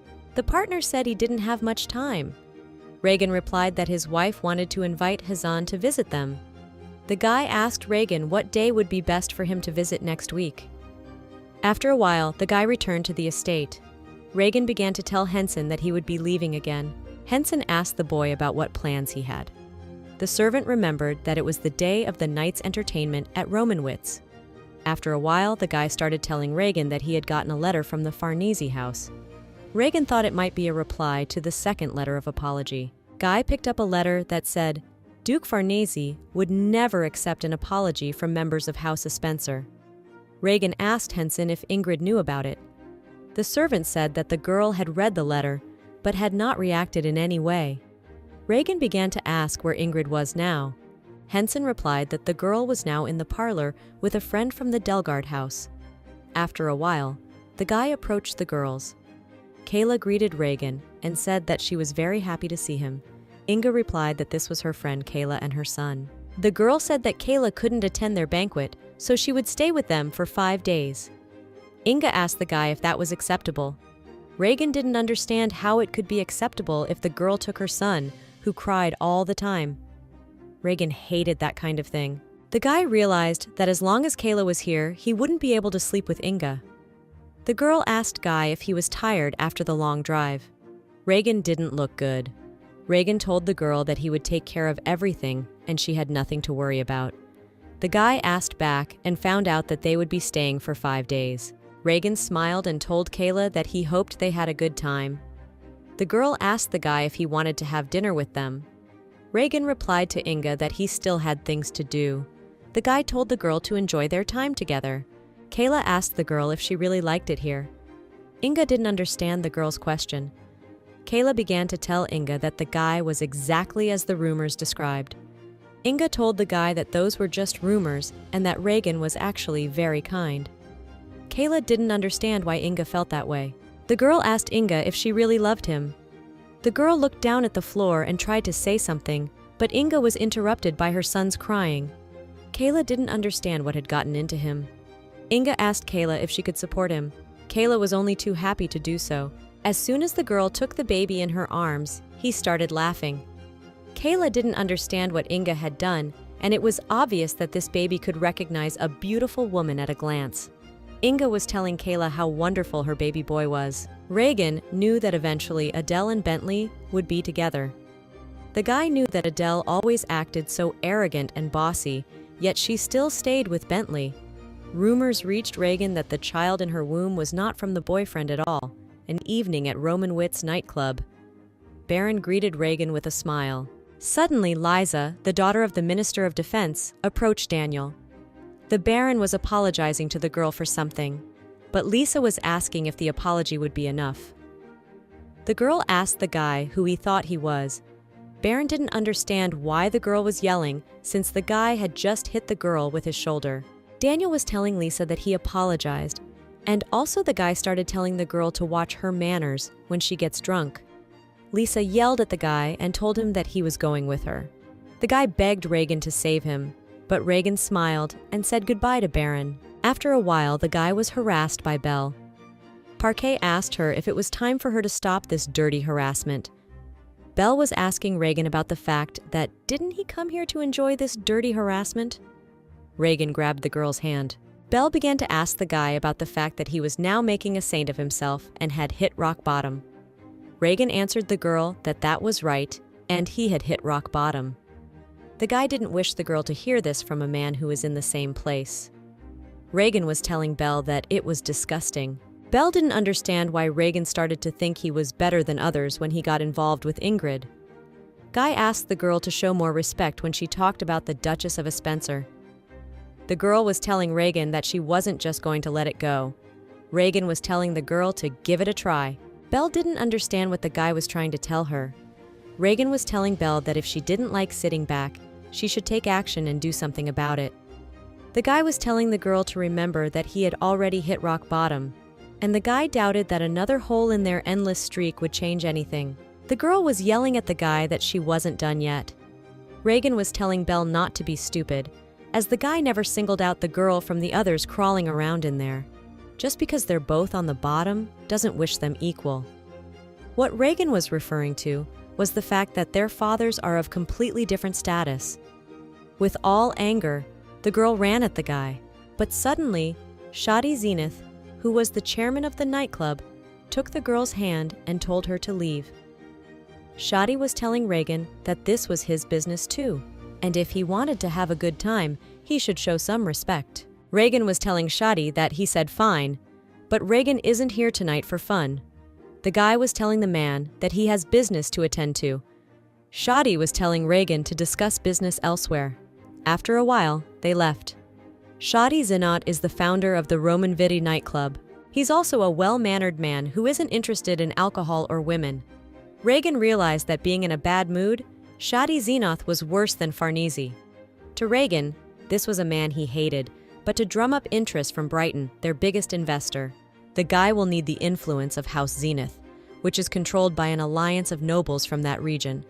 So Reagan has to do anything to gain Shadi's favor. Reagan wanted to offer him a drink, but the man said he doesn't drink. Reagan offered him a drink since there is no need to live a boring life. Shadi asked Reagan if he thought his life was gratifying. That's what Reagan despised most about him. The guy began to tell Shadi that he had a request for him. The man began to tell the guy that, on the other hand, the life of a man married to an elven doe was unlikely to be boring. Reagan asked Shadi not to push it since he wasn't here for an argument. The guy said he wanted to talk business. Shadi Zenith started asking Reagan how much he knows about Elvin's doe. The man asked Reagan if he knew what she liked. The guy didn't understand what Shadi wanted from him. The man talked to Reagan about the girl's keen interest in art and literature. Shadi asked Reagan if he knew that the girl was particularly fond of Wilder's Withers Wilder books. Reagan didn't understand what the man was even talking about. Shadi couldn't believe that someone like the guy was able to appropriate Elvin's doe. Reagan replied to the man that he didn't know there was a stalker lurking behind that image of a gentleman. Shadi asked the guy about the fact that didn't he know that. After a while, morning came. Reagan woke up on the stairs. The guy couldn't understand what had happened. Baron was lying in Lisa's arms. Reagan realized that it seemed someone was busy. Shadi knows a surprising amount about Ingrid. For example, the compositions the girl often performed in front of audiences which authors and writing style she favored. Reagan told the man to stop talking about his wife. Shadi started talking about how he's sure Reagan has no idea how many people haven't given up on Lady Ingrid, and all because a girl picked a guy. Reagan was asking the man why he should discuss his wife with him. The guy asks Shadi if he's crazy, but the man replies that he's perfectly sane. Reagan decided that now would be a good time to cut to the chase and talk about his business. But Shadi interrupted him again, asking the boy if he knew Count Alphonse. Shadi replied that he had no interest in literature and attended all the poetry readings just to see Inga. Shadi replied that even Jacob dared to dream about her. Guy realized that he had to calm down because if Reagan couldn't get his support, Guy's railroad business could seriously suffer. Reagan began to ask Shadi about King Severus. The man replied to Reagan about how his brother, Prince Eldis, was also very fond of Ingrid. Reagan was sure that Hazan had said something about sympathizing with Ingrid. Shadi grinned and asked for another glass to be poured for him. Reagan tried to get him drunk and sway him toward his business proposition, but eventually the guy got angry and got drunk himself. As time passed, Reagan was sitting on the stairs. Shadi Zenot came down to him and apologized that he might have said something inappropriate the previous night. The man was telling Reagan that they were not close enough to discuss such personal topics. Reagan was glad the man realized that, as the guy was pretty uncomfortable. Shadi told the guy that he had always thought that Reagan was a terrible person, but for all that, the man was relieved thanks to the guy. Shadi replied that he didn't have anyone to talk to about it. The man began telling Reagan that he would fulfill any request Reagan made. Shadi asked him about how all he needed to do was take care of Earl Brighton. Reagan didn't understand what was wrong with this guy, and he that listened to him carefully. The guy realized that now he wouldn't have to worry about business. After a while, the boy arrived back at the estate. Reagan noticed Ingrid, who was playing with Kayla's baby. The boy tried to come in unnoticed, but Henson spotted him and told him that Hazen had been waiting for him since morning. Reagan replied to the servant as he headed straight to his office. Hazan was telling the guy that it was unbelievable. Reagan asked his partner what exactly he was talking about. Hazan admitted that he thought he was going to fail. The partner was sure that Reagan and Shadi were spell enemies or something. Reagan replied that when he had a goal, he would accomplish it by any means necessary. Hazen was surprised that the son of House Zenith had feelings for the girl. Reagan talked to his partner about how he was very much a stalker. Hazen asked the guy about whether that was enough to be considered one. The guy was asking Hazen if he was listening to what the guy was saying. Hazan admitted to a bit of a misunderstanding, as many are quite knowledgeable about Lady Ingrid. The Royal Weekly published an exclusive interview with Lady Ingrid. The young lady was born in the pompous city and is skilled in playing the piano, cello, violin, and other musical instruments. The girl's favorite author is Wilder's Wilders. Rumor has it that Inga has memorized one of his books completely. As for dancing, among others, Inga prefers the Viennese waltz. Reagan asked Heather about the fact that he was going to do the same. The boy didn't understand what was going on with Reagan. Hazan was responding to Reagan about how these are common knowledge facts that any admirer of the guy's spouse knows. Even commoners know about it. Hazan was asking the guy about how isn't it strange that the guy isn't familiar with the most basic information? Night had fallen. The guy was sitting in a chair and looking out the window. Inga entered the room and started asking the guy when he came back. Inga asked Reagan if he was done with his work. Reagan started asking the girl why she had to be born like that. Inga didn't understand what Reagan was talking about. The guy hugged the girl and told her it was okay. Reagan started asking Inga if she knew about Shadi Zenith. Inga said that she knew about the Zenith house. The girl asked that he was family. Reagan realized that he was making a big deal out of nothing. Reagan started touching the girl. Inga started telling the guy about showing Kayla around the city that she was really tired. Reagan didn't realize if the girl was really only tired. The guy got up and walked over to the window. A girl came up behind Reagan and asked him if he was angry. Reagan didn't look at the girl and said she wasn't angry at all. Morning came. Reagan began to look for the girl with his hand, thinking she was gone again, but she wasn't. The girl was lying next to Reagan and looking at him. The guy didn't understand why the girl was lying down, since invariably, Inga was always up by the time Reagan woke up. Inga smiled and said she was tired. After a while, Reagan reached up and kissed the girl. Inga started telling the guy that it was only morning, and afterward, the girl pulled the guy away. There was no way Reagan could understand why the girl refused again. Inga started telling the maid that they were awake. Ali began to say that Mistress Kayla was waiting for the girl. The girl started to say that she would be right down. Reagan tried to ask the girl something, but Inga started to tell the guy that they would talk about it later, and now she had to run. There was no way the guy could understand what the hell was going on. Reagan didn't understand why the girl kept pushing him away. From the other room, Kayla was yelling at her son to put the vase down as he might break it. Inga told the girl to leave her son alone, and he wouldn't break anything. Kayla replied to the girl that she was sorry because normally a guy doesn't act like that. The girl answered that one day her son had heard a piano concerto, and now he tried to play everything he could get his hands on. Inga began to ask Kayla about what the baby could play, since their piano was the great work of Master Arabin. Reagan listened to all this and didn't know how to react. Kayla started telling the girl to go and look at this instrument. After a while, the girl came out and noticed Reagan outside the door. Kayla immediately started saying hi to him. The guy started asking the girls where they were going. Inga started talking about how she wanted to play for the baby since he liked it. Reagan was telling the girl no and telling them to do something else. Inga didn't understand why the guy wouldn't let them do that. Reagan repeated and told the girl again to do something else.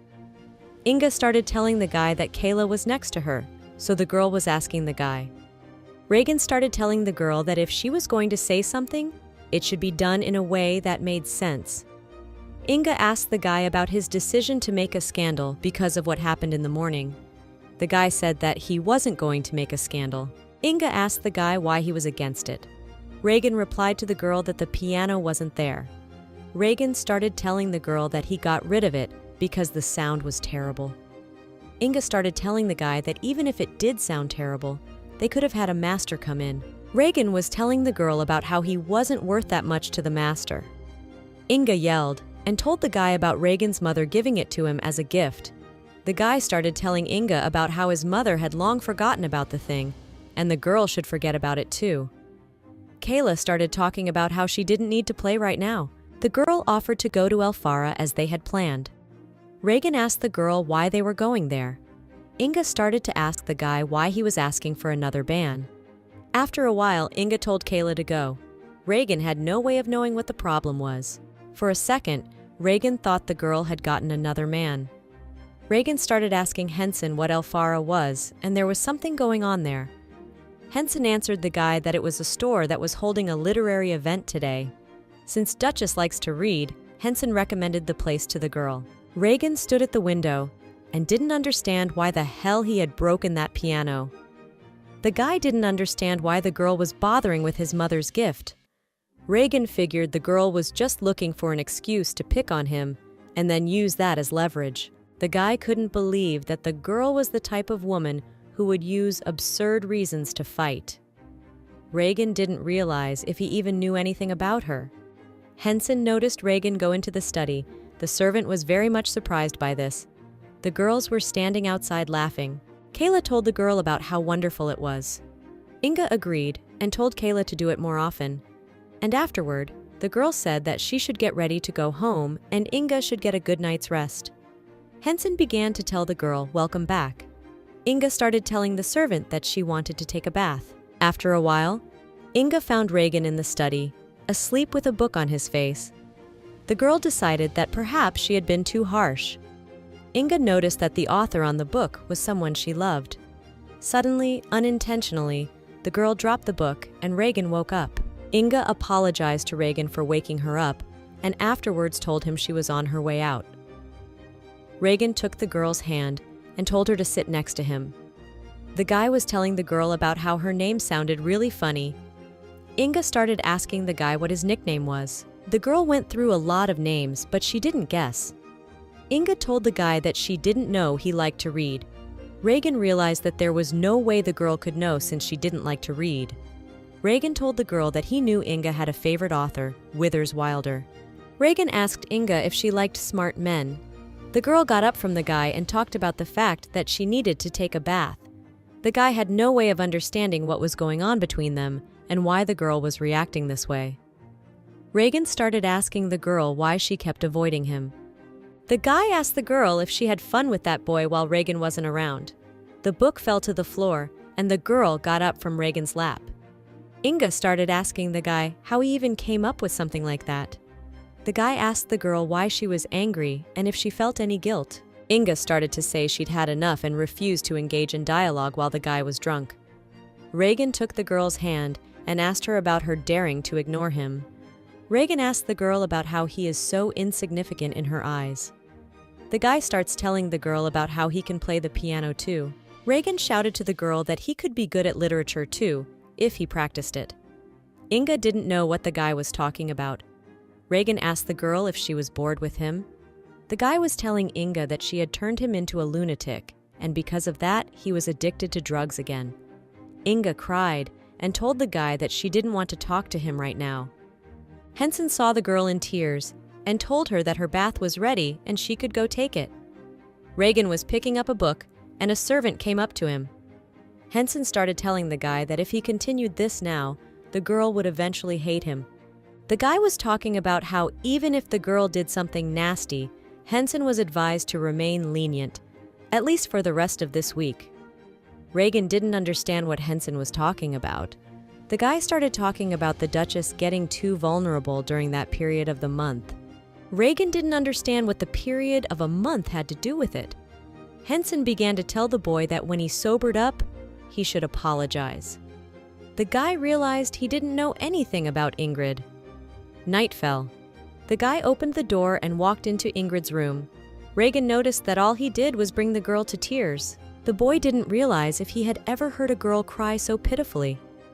Reagan tried to say something to the girl, but Ingrid wouldn't let him and got out of bed. The guy held the girl's hand and asked where she wanted to go. Inga asked to let her go, but Reagan told her to sit down. The girl started yelling at the guy to get off of her. Reagan started telling the girl that she was angry, and he understood that. Inga was still yelling at the guy to leave her alone for at least one day and leave her alone. Reagan was telling the girl that he made a mistake and was too rude. The guy asked the girl to stop crying because he goes crazy when he sees her like this. Inga was telling the guy that he didn't like her condition, so she was going to leave. The girl asks the guy why he is going to stop her. Reagan tells the girl that he doesn't want her to leave and he was wrong. The girl talked to the guy about how he never wanted this marriage, and the girl just forced him into it.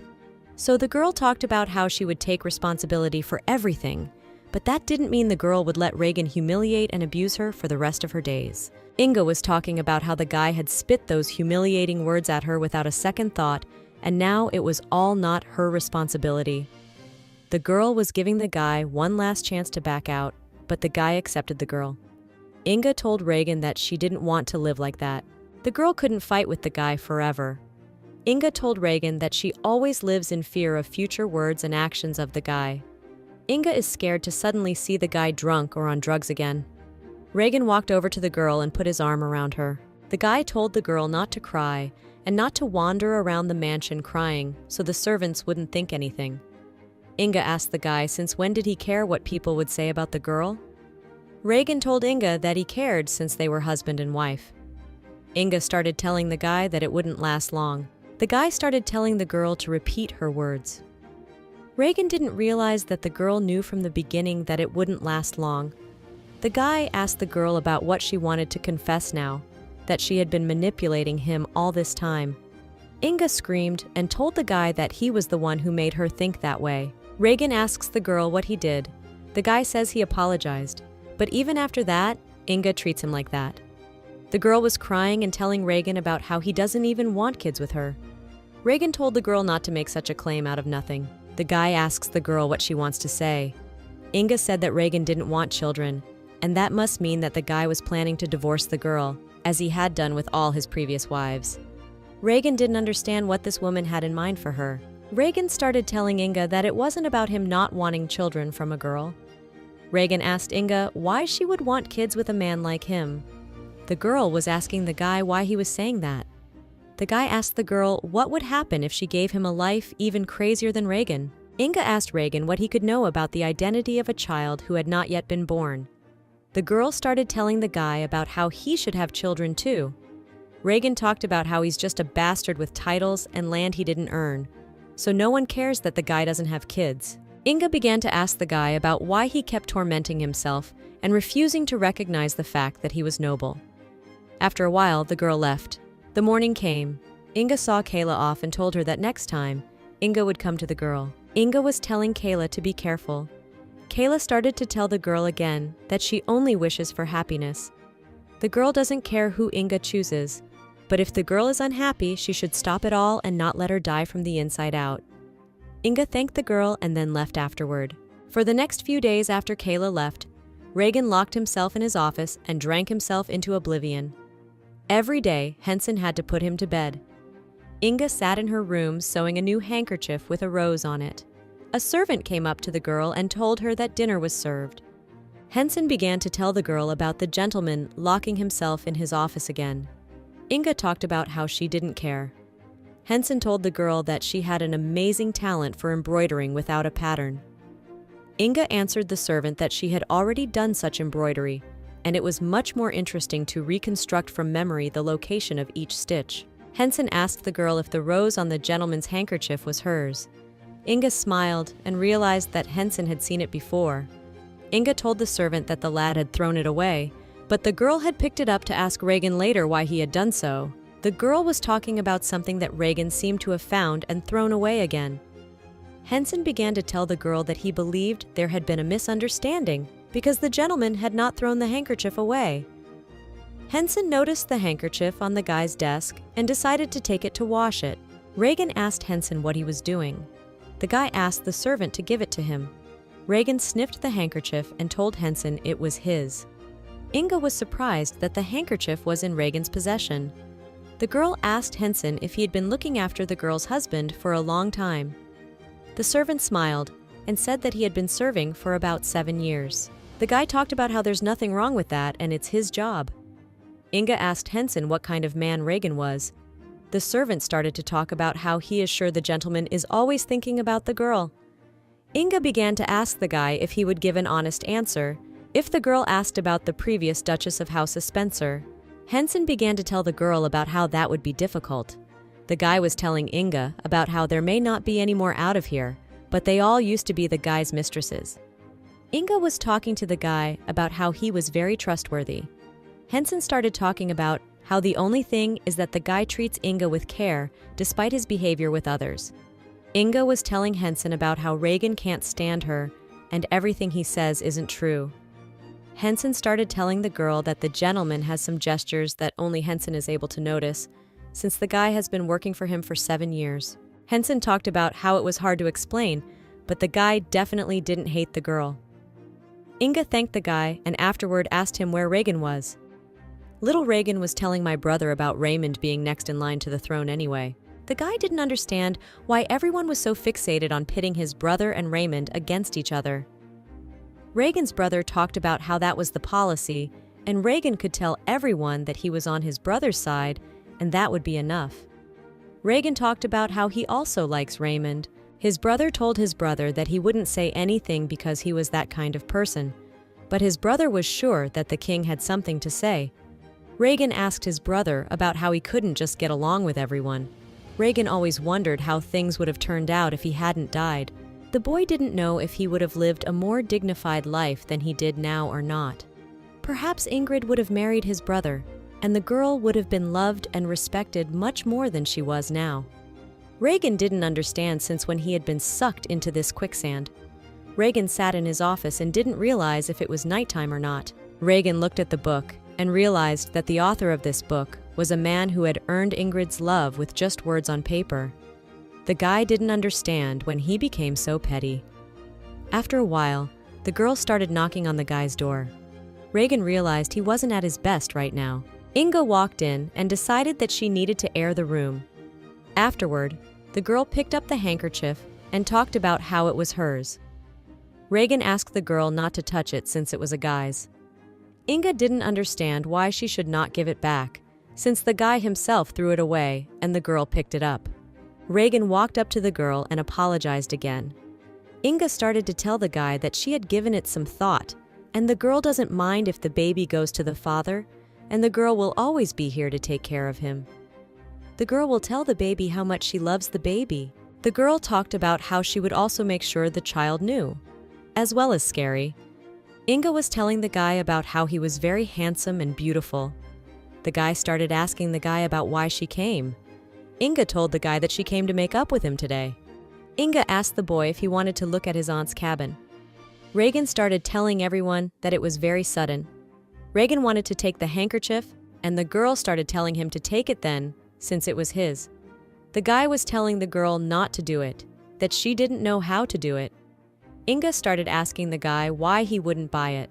The guy took the handkerchief from the girl and told her about Inga not being able to give something and then take it back. After a while, Reagan kissed the girl. In the kingdom of Valentine, the white fallow deer are honored every 2 years. According to the story, the king was so enchanted by the majesty of these beautiful animals that he named a festival in their honor. The government grants the title of doe only to the most beautiful women in the world, and the purpose of the holiday is to elect new beautiful does. In reality, the holiday is no different from an ordinary beauty contest. The event is also attended by guards, protectors of the beautiful women. About 150 young, good-looking, and unmarried men are selected for this honorary title. This year's Baron Guardian of the Doe, the guy thought maybe it was a gift from Lady Fortune. Reagan didn't understand why Daniel's ramblings sounded like a second-rate musical. The lad replied that at this rate, the Baron could perform. The guy started asking the guy why he stopped by. Baron asked Reagan why he stopped going to Roman Witty and if he had business problems. Reagan was telling the guy to worry about himself. Reagan didn't understand why Baron was asking, since the guy thought Baron didn't go either. Daniel began to tell the story and talk about how it was probably all because of Lisa. After a while, the Baron noticed the guy taking a cigar with a Casarina. Daniel started asking the guy where he put the Valum cigars and if it was even possible to get high with it. Reagan was telling the guy to shut up and get lost. Baron talked about this being his house and then asked Reagan why he came here unannounced. The guy said he was just passing through and would be leaving soon. Reagan asked Baron if anyone was falling for his flirting. Daniel started talking about how men like Reagan are always full of girls around him. Such men will never understand the experience of seducing women. Reagan asked the Baron about the fact that even quiet men fall for such things. Daniel talked to the guy about how he had already seen his charms in action. Baron asked the guy about wanting to seduce some quiet women. Suddenly, Daniel realized that Reagan wanted to seduce Lady Ingrid. Reagan told him to shut up, but the guy laughed and talked about how he was right. The Baron was amused that Reagan was asking for advice on how to seduce his own wife. Reagan brought his fist to Baron's face and told him to calm down. The guy said Reagan had a terrible temper. The boy began to tell Reagan that first of all, he should cool his ardor and never show his true nature. The Baron replied that besides that, there was another way to win her over: money. Daniel spoke of gifts. Baron was sure that Reagan had never given a woman anything before. After a while, the guy came back to the manor. Inga started telling the guy that she was glad because he came back early. Inga told Reagan that she was just thinking how nice it would be if the guy came back early. Reagan asked the girl why, to which Inga replied that Sir Jochen was already there. Reagan was telling Inga about seeing him a couple days ago, and they had a great chat. The guy was asking the girl why he was here. Inga started asking the guy if he and Jochen fought in Manhwa. Reagan was telling the girl no.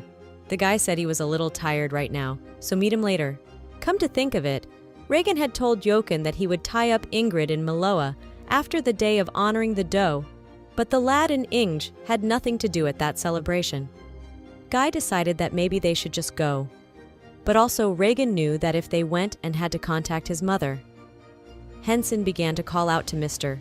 Reagan asked him what was the matter, and the guy replied that Baron Daniel was a guest of the guy. The Baron was chatting sweetly with Inga at the table. Reagan watched this and realized that Daniel really knows how to flirt with other people's wives. The guy started asking Daniel how he got the bruise. Baron started telling the guy that he had something going on and if he could stay the night. Reagan was telling the guy to get out.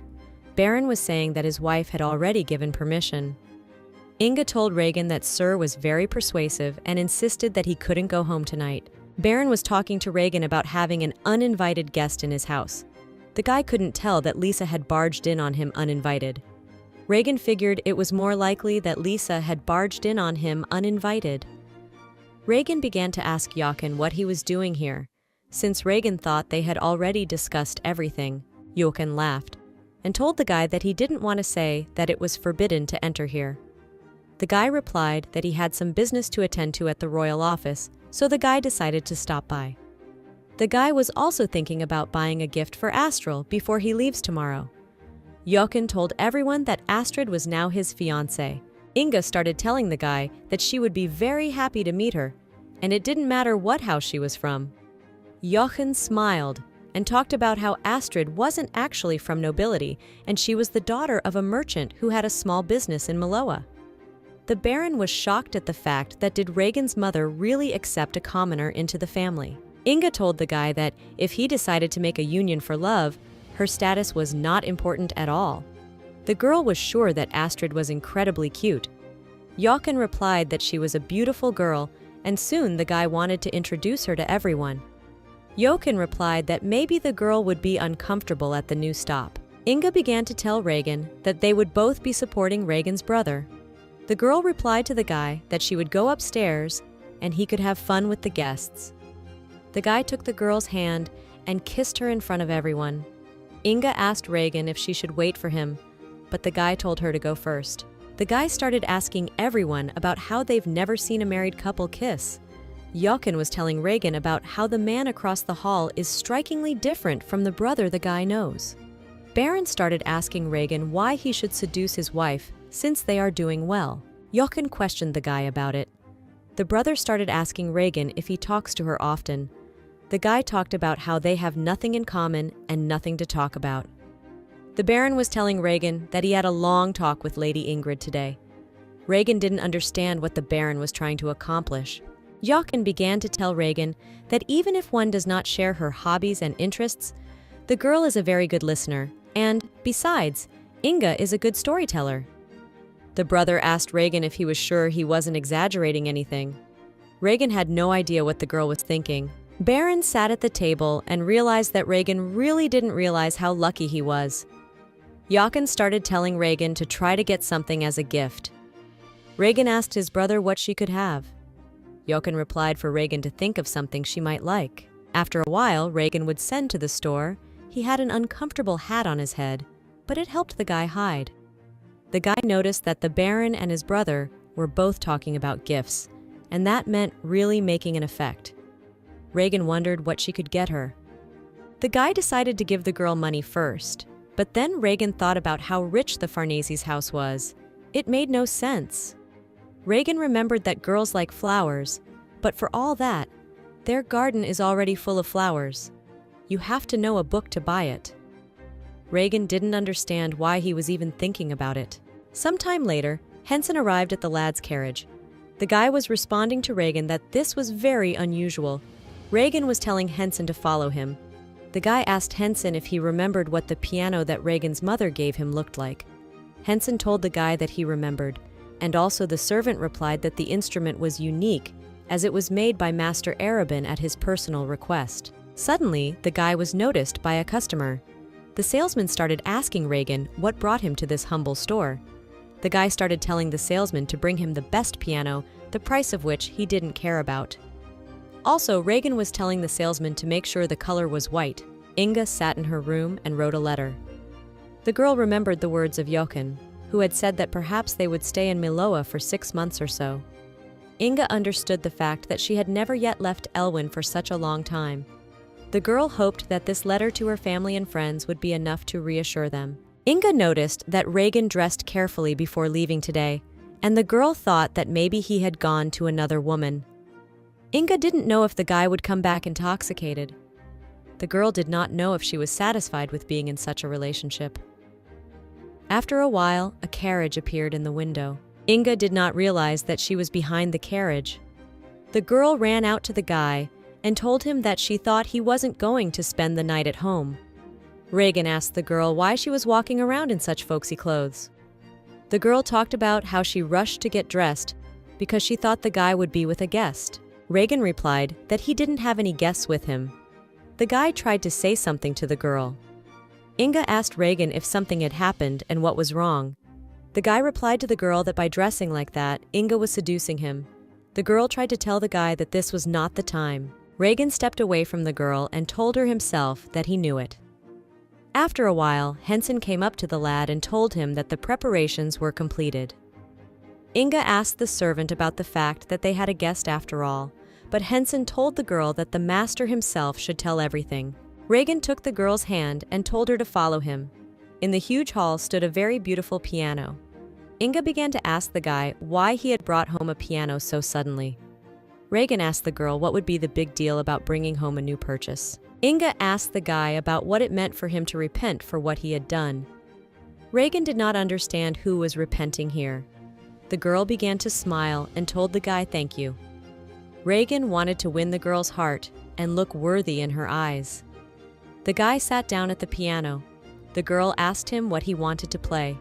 Reagan was responding to the girl that he thought the girl wanted to hear him play. The guy started talking about how he should warn her that he hadn't played in 3 years. The girl was very curious if the guy played better than herself. Inga asked the guy if he could play Gemmer Spring. The girl was talking about how it was spring and she wanted to listen to it. Reagan realized it was an easy piece. The guy was telling the girl that it was easy and afterwards started playing it. Inga started telling the guy about how she recognized that his playing was better. Reagan knew the girl was lying as he was faking it. The girl was telling the guy that sometimes it was very good to listen to this play. And afterwards, Inga started asking the guy if he would dance with her at the Lani festival. Reagan was telling the girl that dancing was not his thing. Inga told the guy that she was sorry as she wanted the guy to be her first partner. Reagan asked the girl why she should be in this performance when the girl is already called All Lanyu. The girl smiled and told the guy about how dancing is fun. Inga was telling the guy to keep playing and not to stop. It was the first time Reagan felt so fulfilled, playing for someone. The boy had never felt like this before. It was new to Reagan, so he wasn't sure what to call it. The boy decided that he could define it himself. Reagan decided that it must be love. The night came. The guy kissed the girl tenderly, and Inga told him that it was all great. Reagan asked the girl if she liked it. Inga told the guy that she was happy when he was so gentle with the girl, and she couldn't dream of more. Reagan started telling the girl that he thought Inga wished for more. The girl smiled and told the guy that it was a secret. Reagan started asking the girl what she would do if she ended up falling in love with the guy. Inga talked to the guy about how she would be sad if love developed between them.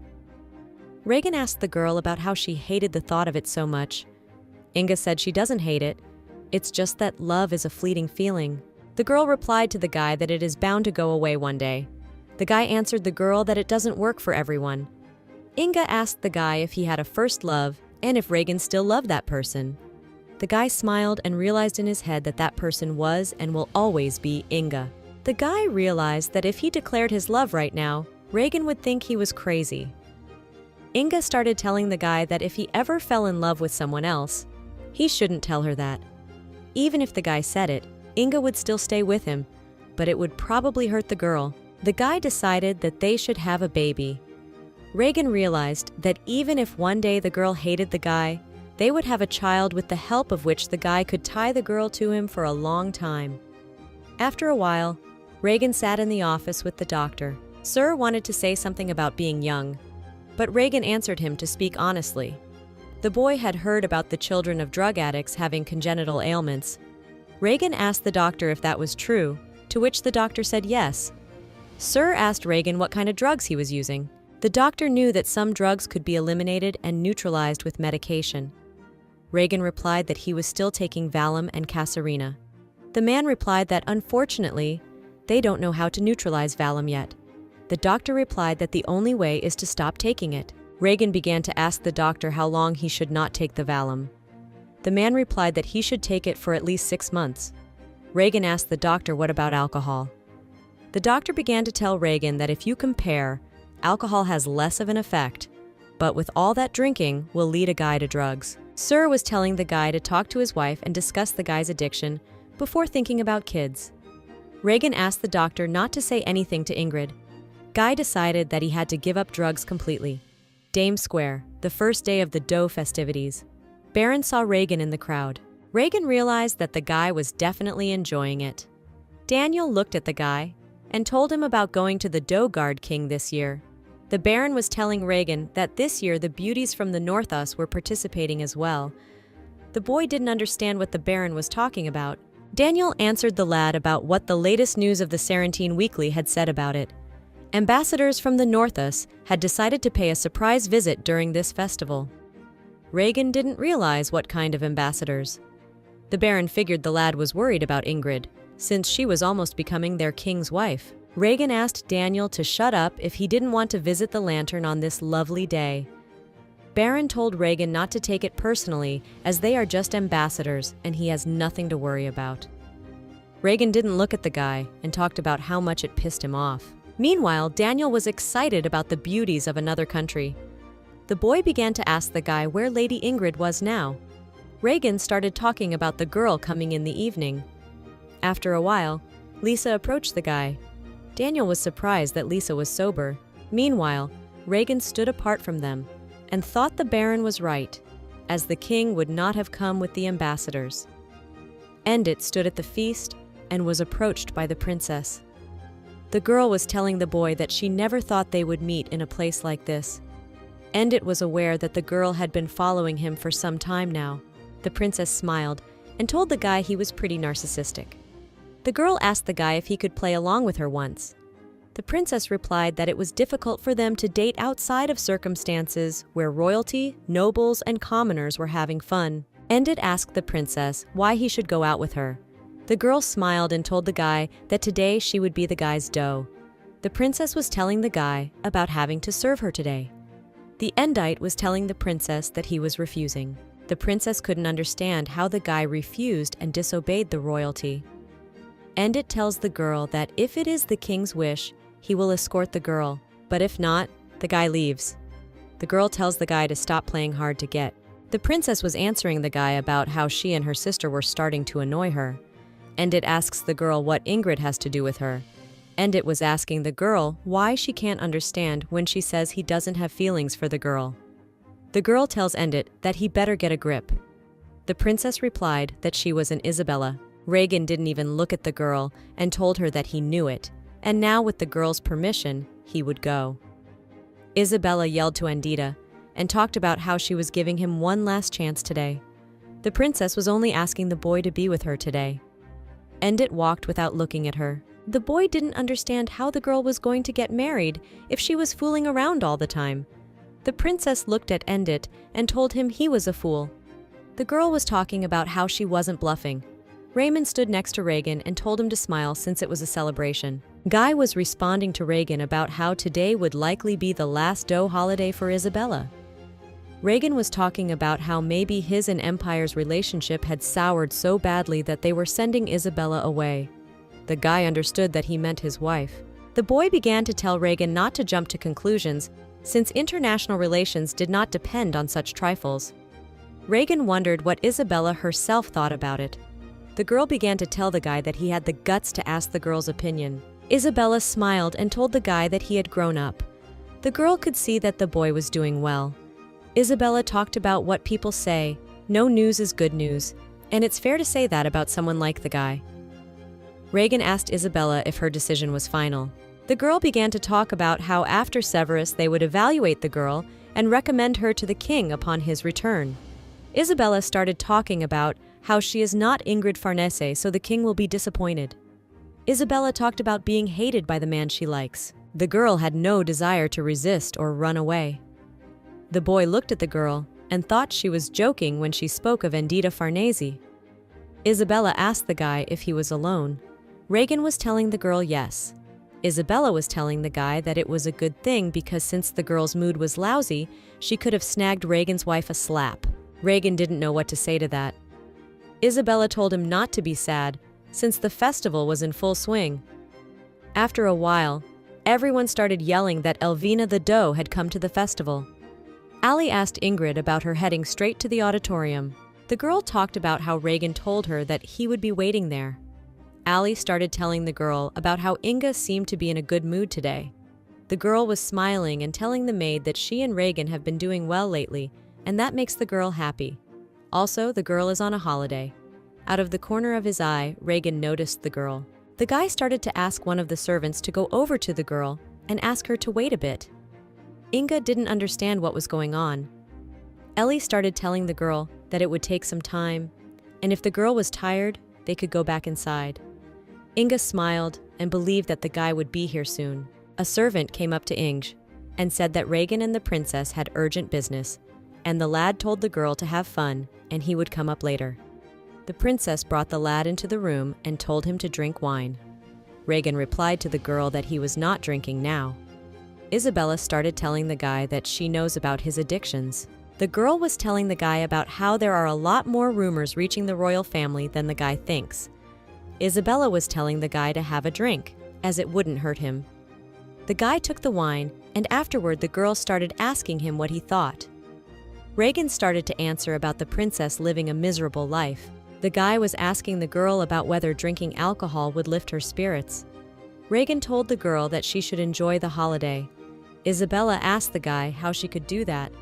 The girl talked about how it was only because Ingrid Farnese turned down King Severus and married Reagan. Reagan replied to the girl that King Severus was a true connoisseur of the beautiful. The guy was sure that the girl was so beautiful that the king just couldn't ignore. After a while, Reagan got up and decided to leave, but the princess made him sit down, as she was not in the mood now. The princess was telling the guy that she could track down his wife and abuse her throughout the holiday. After a while, the guy sat down again. The girl realized that the rumors were true, since the girl had heard that he and Ingrid Farnese were now on good terms. The guy yelled to the girl that her last name was Spencer. Isabella began to tell Reagan that she should talk to Duchess Spencer. The boy held the girl's hand and asked her not to take it out on her. After a while, the princess began to be told that ambassadors from Severus had arrived. The girl began to tell Reagan that he would be accompanying her today. Reagan didn't know what he should do. After a while, a guy came up to Inga and asked the girl if she was unaccompanied today. The guy smiled and asked Inga where Duke Spencer was now. The girl smiled and told Inga that the guy would be here soon. Suddenly, Ellie ran up to the girl. The maid began to tell Ing that Reagan had said he was going to be late and told the girl to go back without her. Reagan was approached by Skellen Ors, who began to talk about how he could now see what Ingrid Farnese looked like in real life. Isabella looked at the guy and smiled. Meanwhile, Reagan realized that the girl was trying to inconvenience herself and the ambassadors from Severus. The boy asked the servant if he had told Ingrid to leave first. The servant said he had relayed the girl's message. The princess told the guy to concentrate on the banquet so he wouldn't be rude. Night was falling. The guy realized that he could barely contain himself, and here he was smoking again. Daniel and Lisa were having a nice time and dancing. Reagan was sure there were plenty of guys like Daniel at this party. Reagan realized that these men could have gotten to Ingrid while he wasn't around. One of the guys was sitting at the table, staring at Reagan. The guy had no way of knowing what was wrong with this guy or why he was staring like that. The guy figured he might have been another fan of Ingrid's. One of the guys covered the princess and told her about how she was going to leave with them anyway, so there was no point in bringing Reagan. Isabella started asking about where Reagan was. The guy asked the girl about how do you feel better after bullying a guy. The girl talked about how she would feel worse if she didn't bully at all. Princess realized that Reagan needed to instill a sense of responsibility. The guy was telling the girl not to get her hopes up too high for the guy, as Isabella might be disappointed in him. The princess smiled and realized that the guy had changed a bit. The guy was replying to the princess about being content to be condescending when it came to Reagan. Isabella told the boy that he was not the one to talk about it. After a while, Endit came to the girl. The princess's brother asked Endit if he could stay with her, as he was busy and had some business to attend to. Endit asked the girl to accompany him. The girl began to tell Endit that she was already fine, and if he wanted, the guy could go back and the girl would be escorted by the guards. Endit began to tell the girl that he should keep the princess company. Isabella told the guy that imposition is not his style, and besides, it's not very nice. the guy began to apologize to the girl. But Isabella did not understand why Farnese should apologize to her.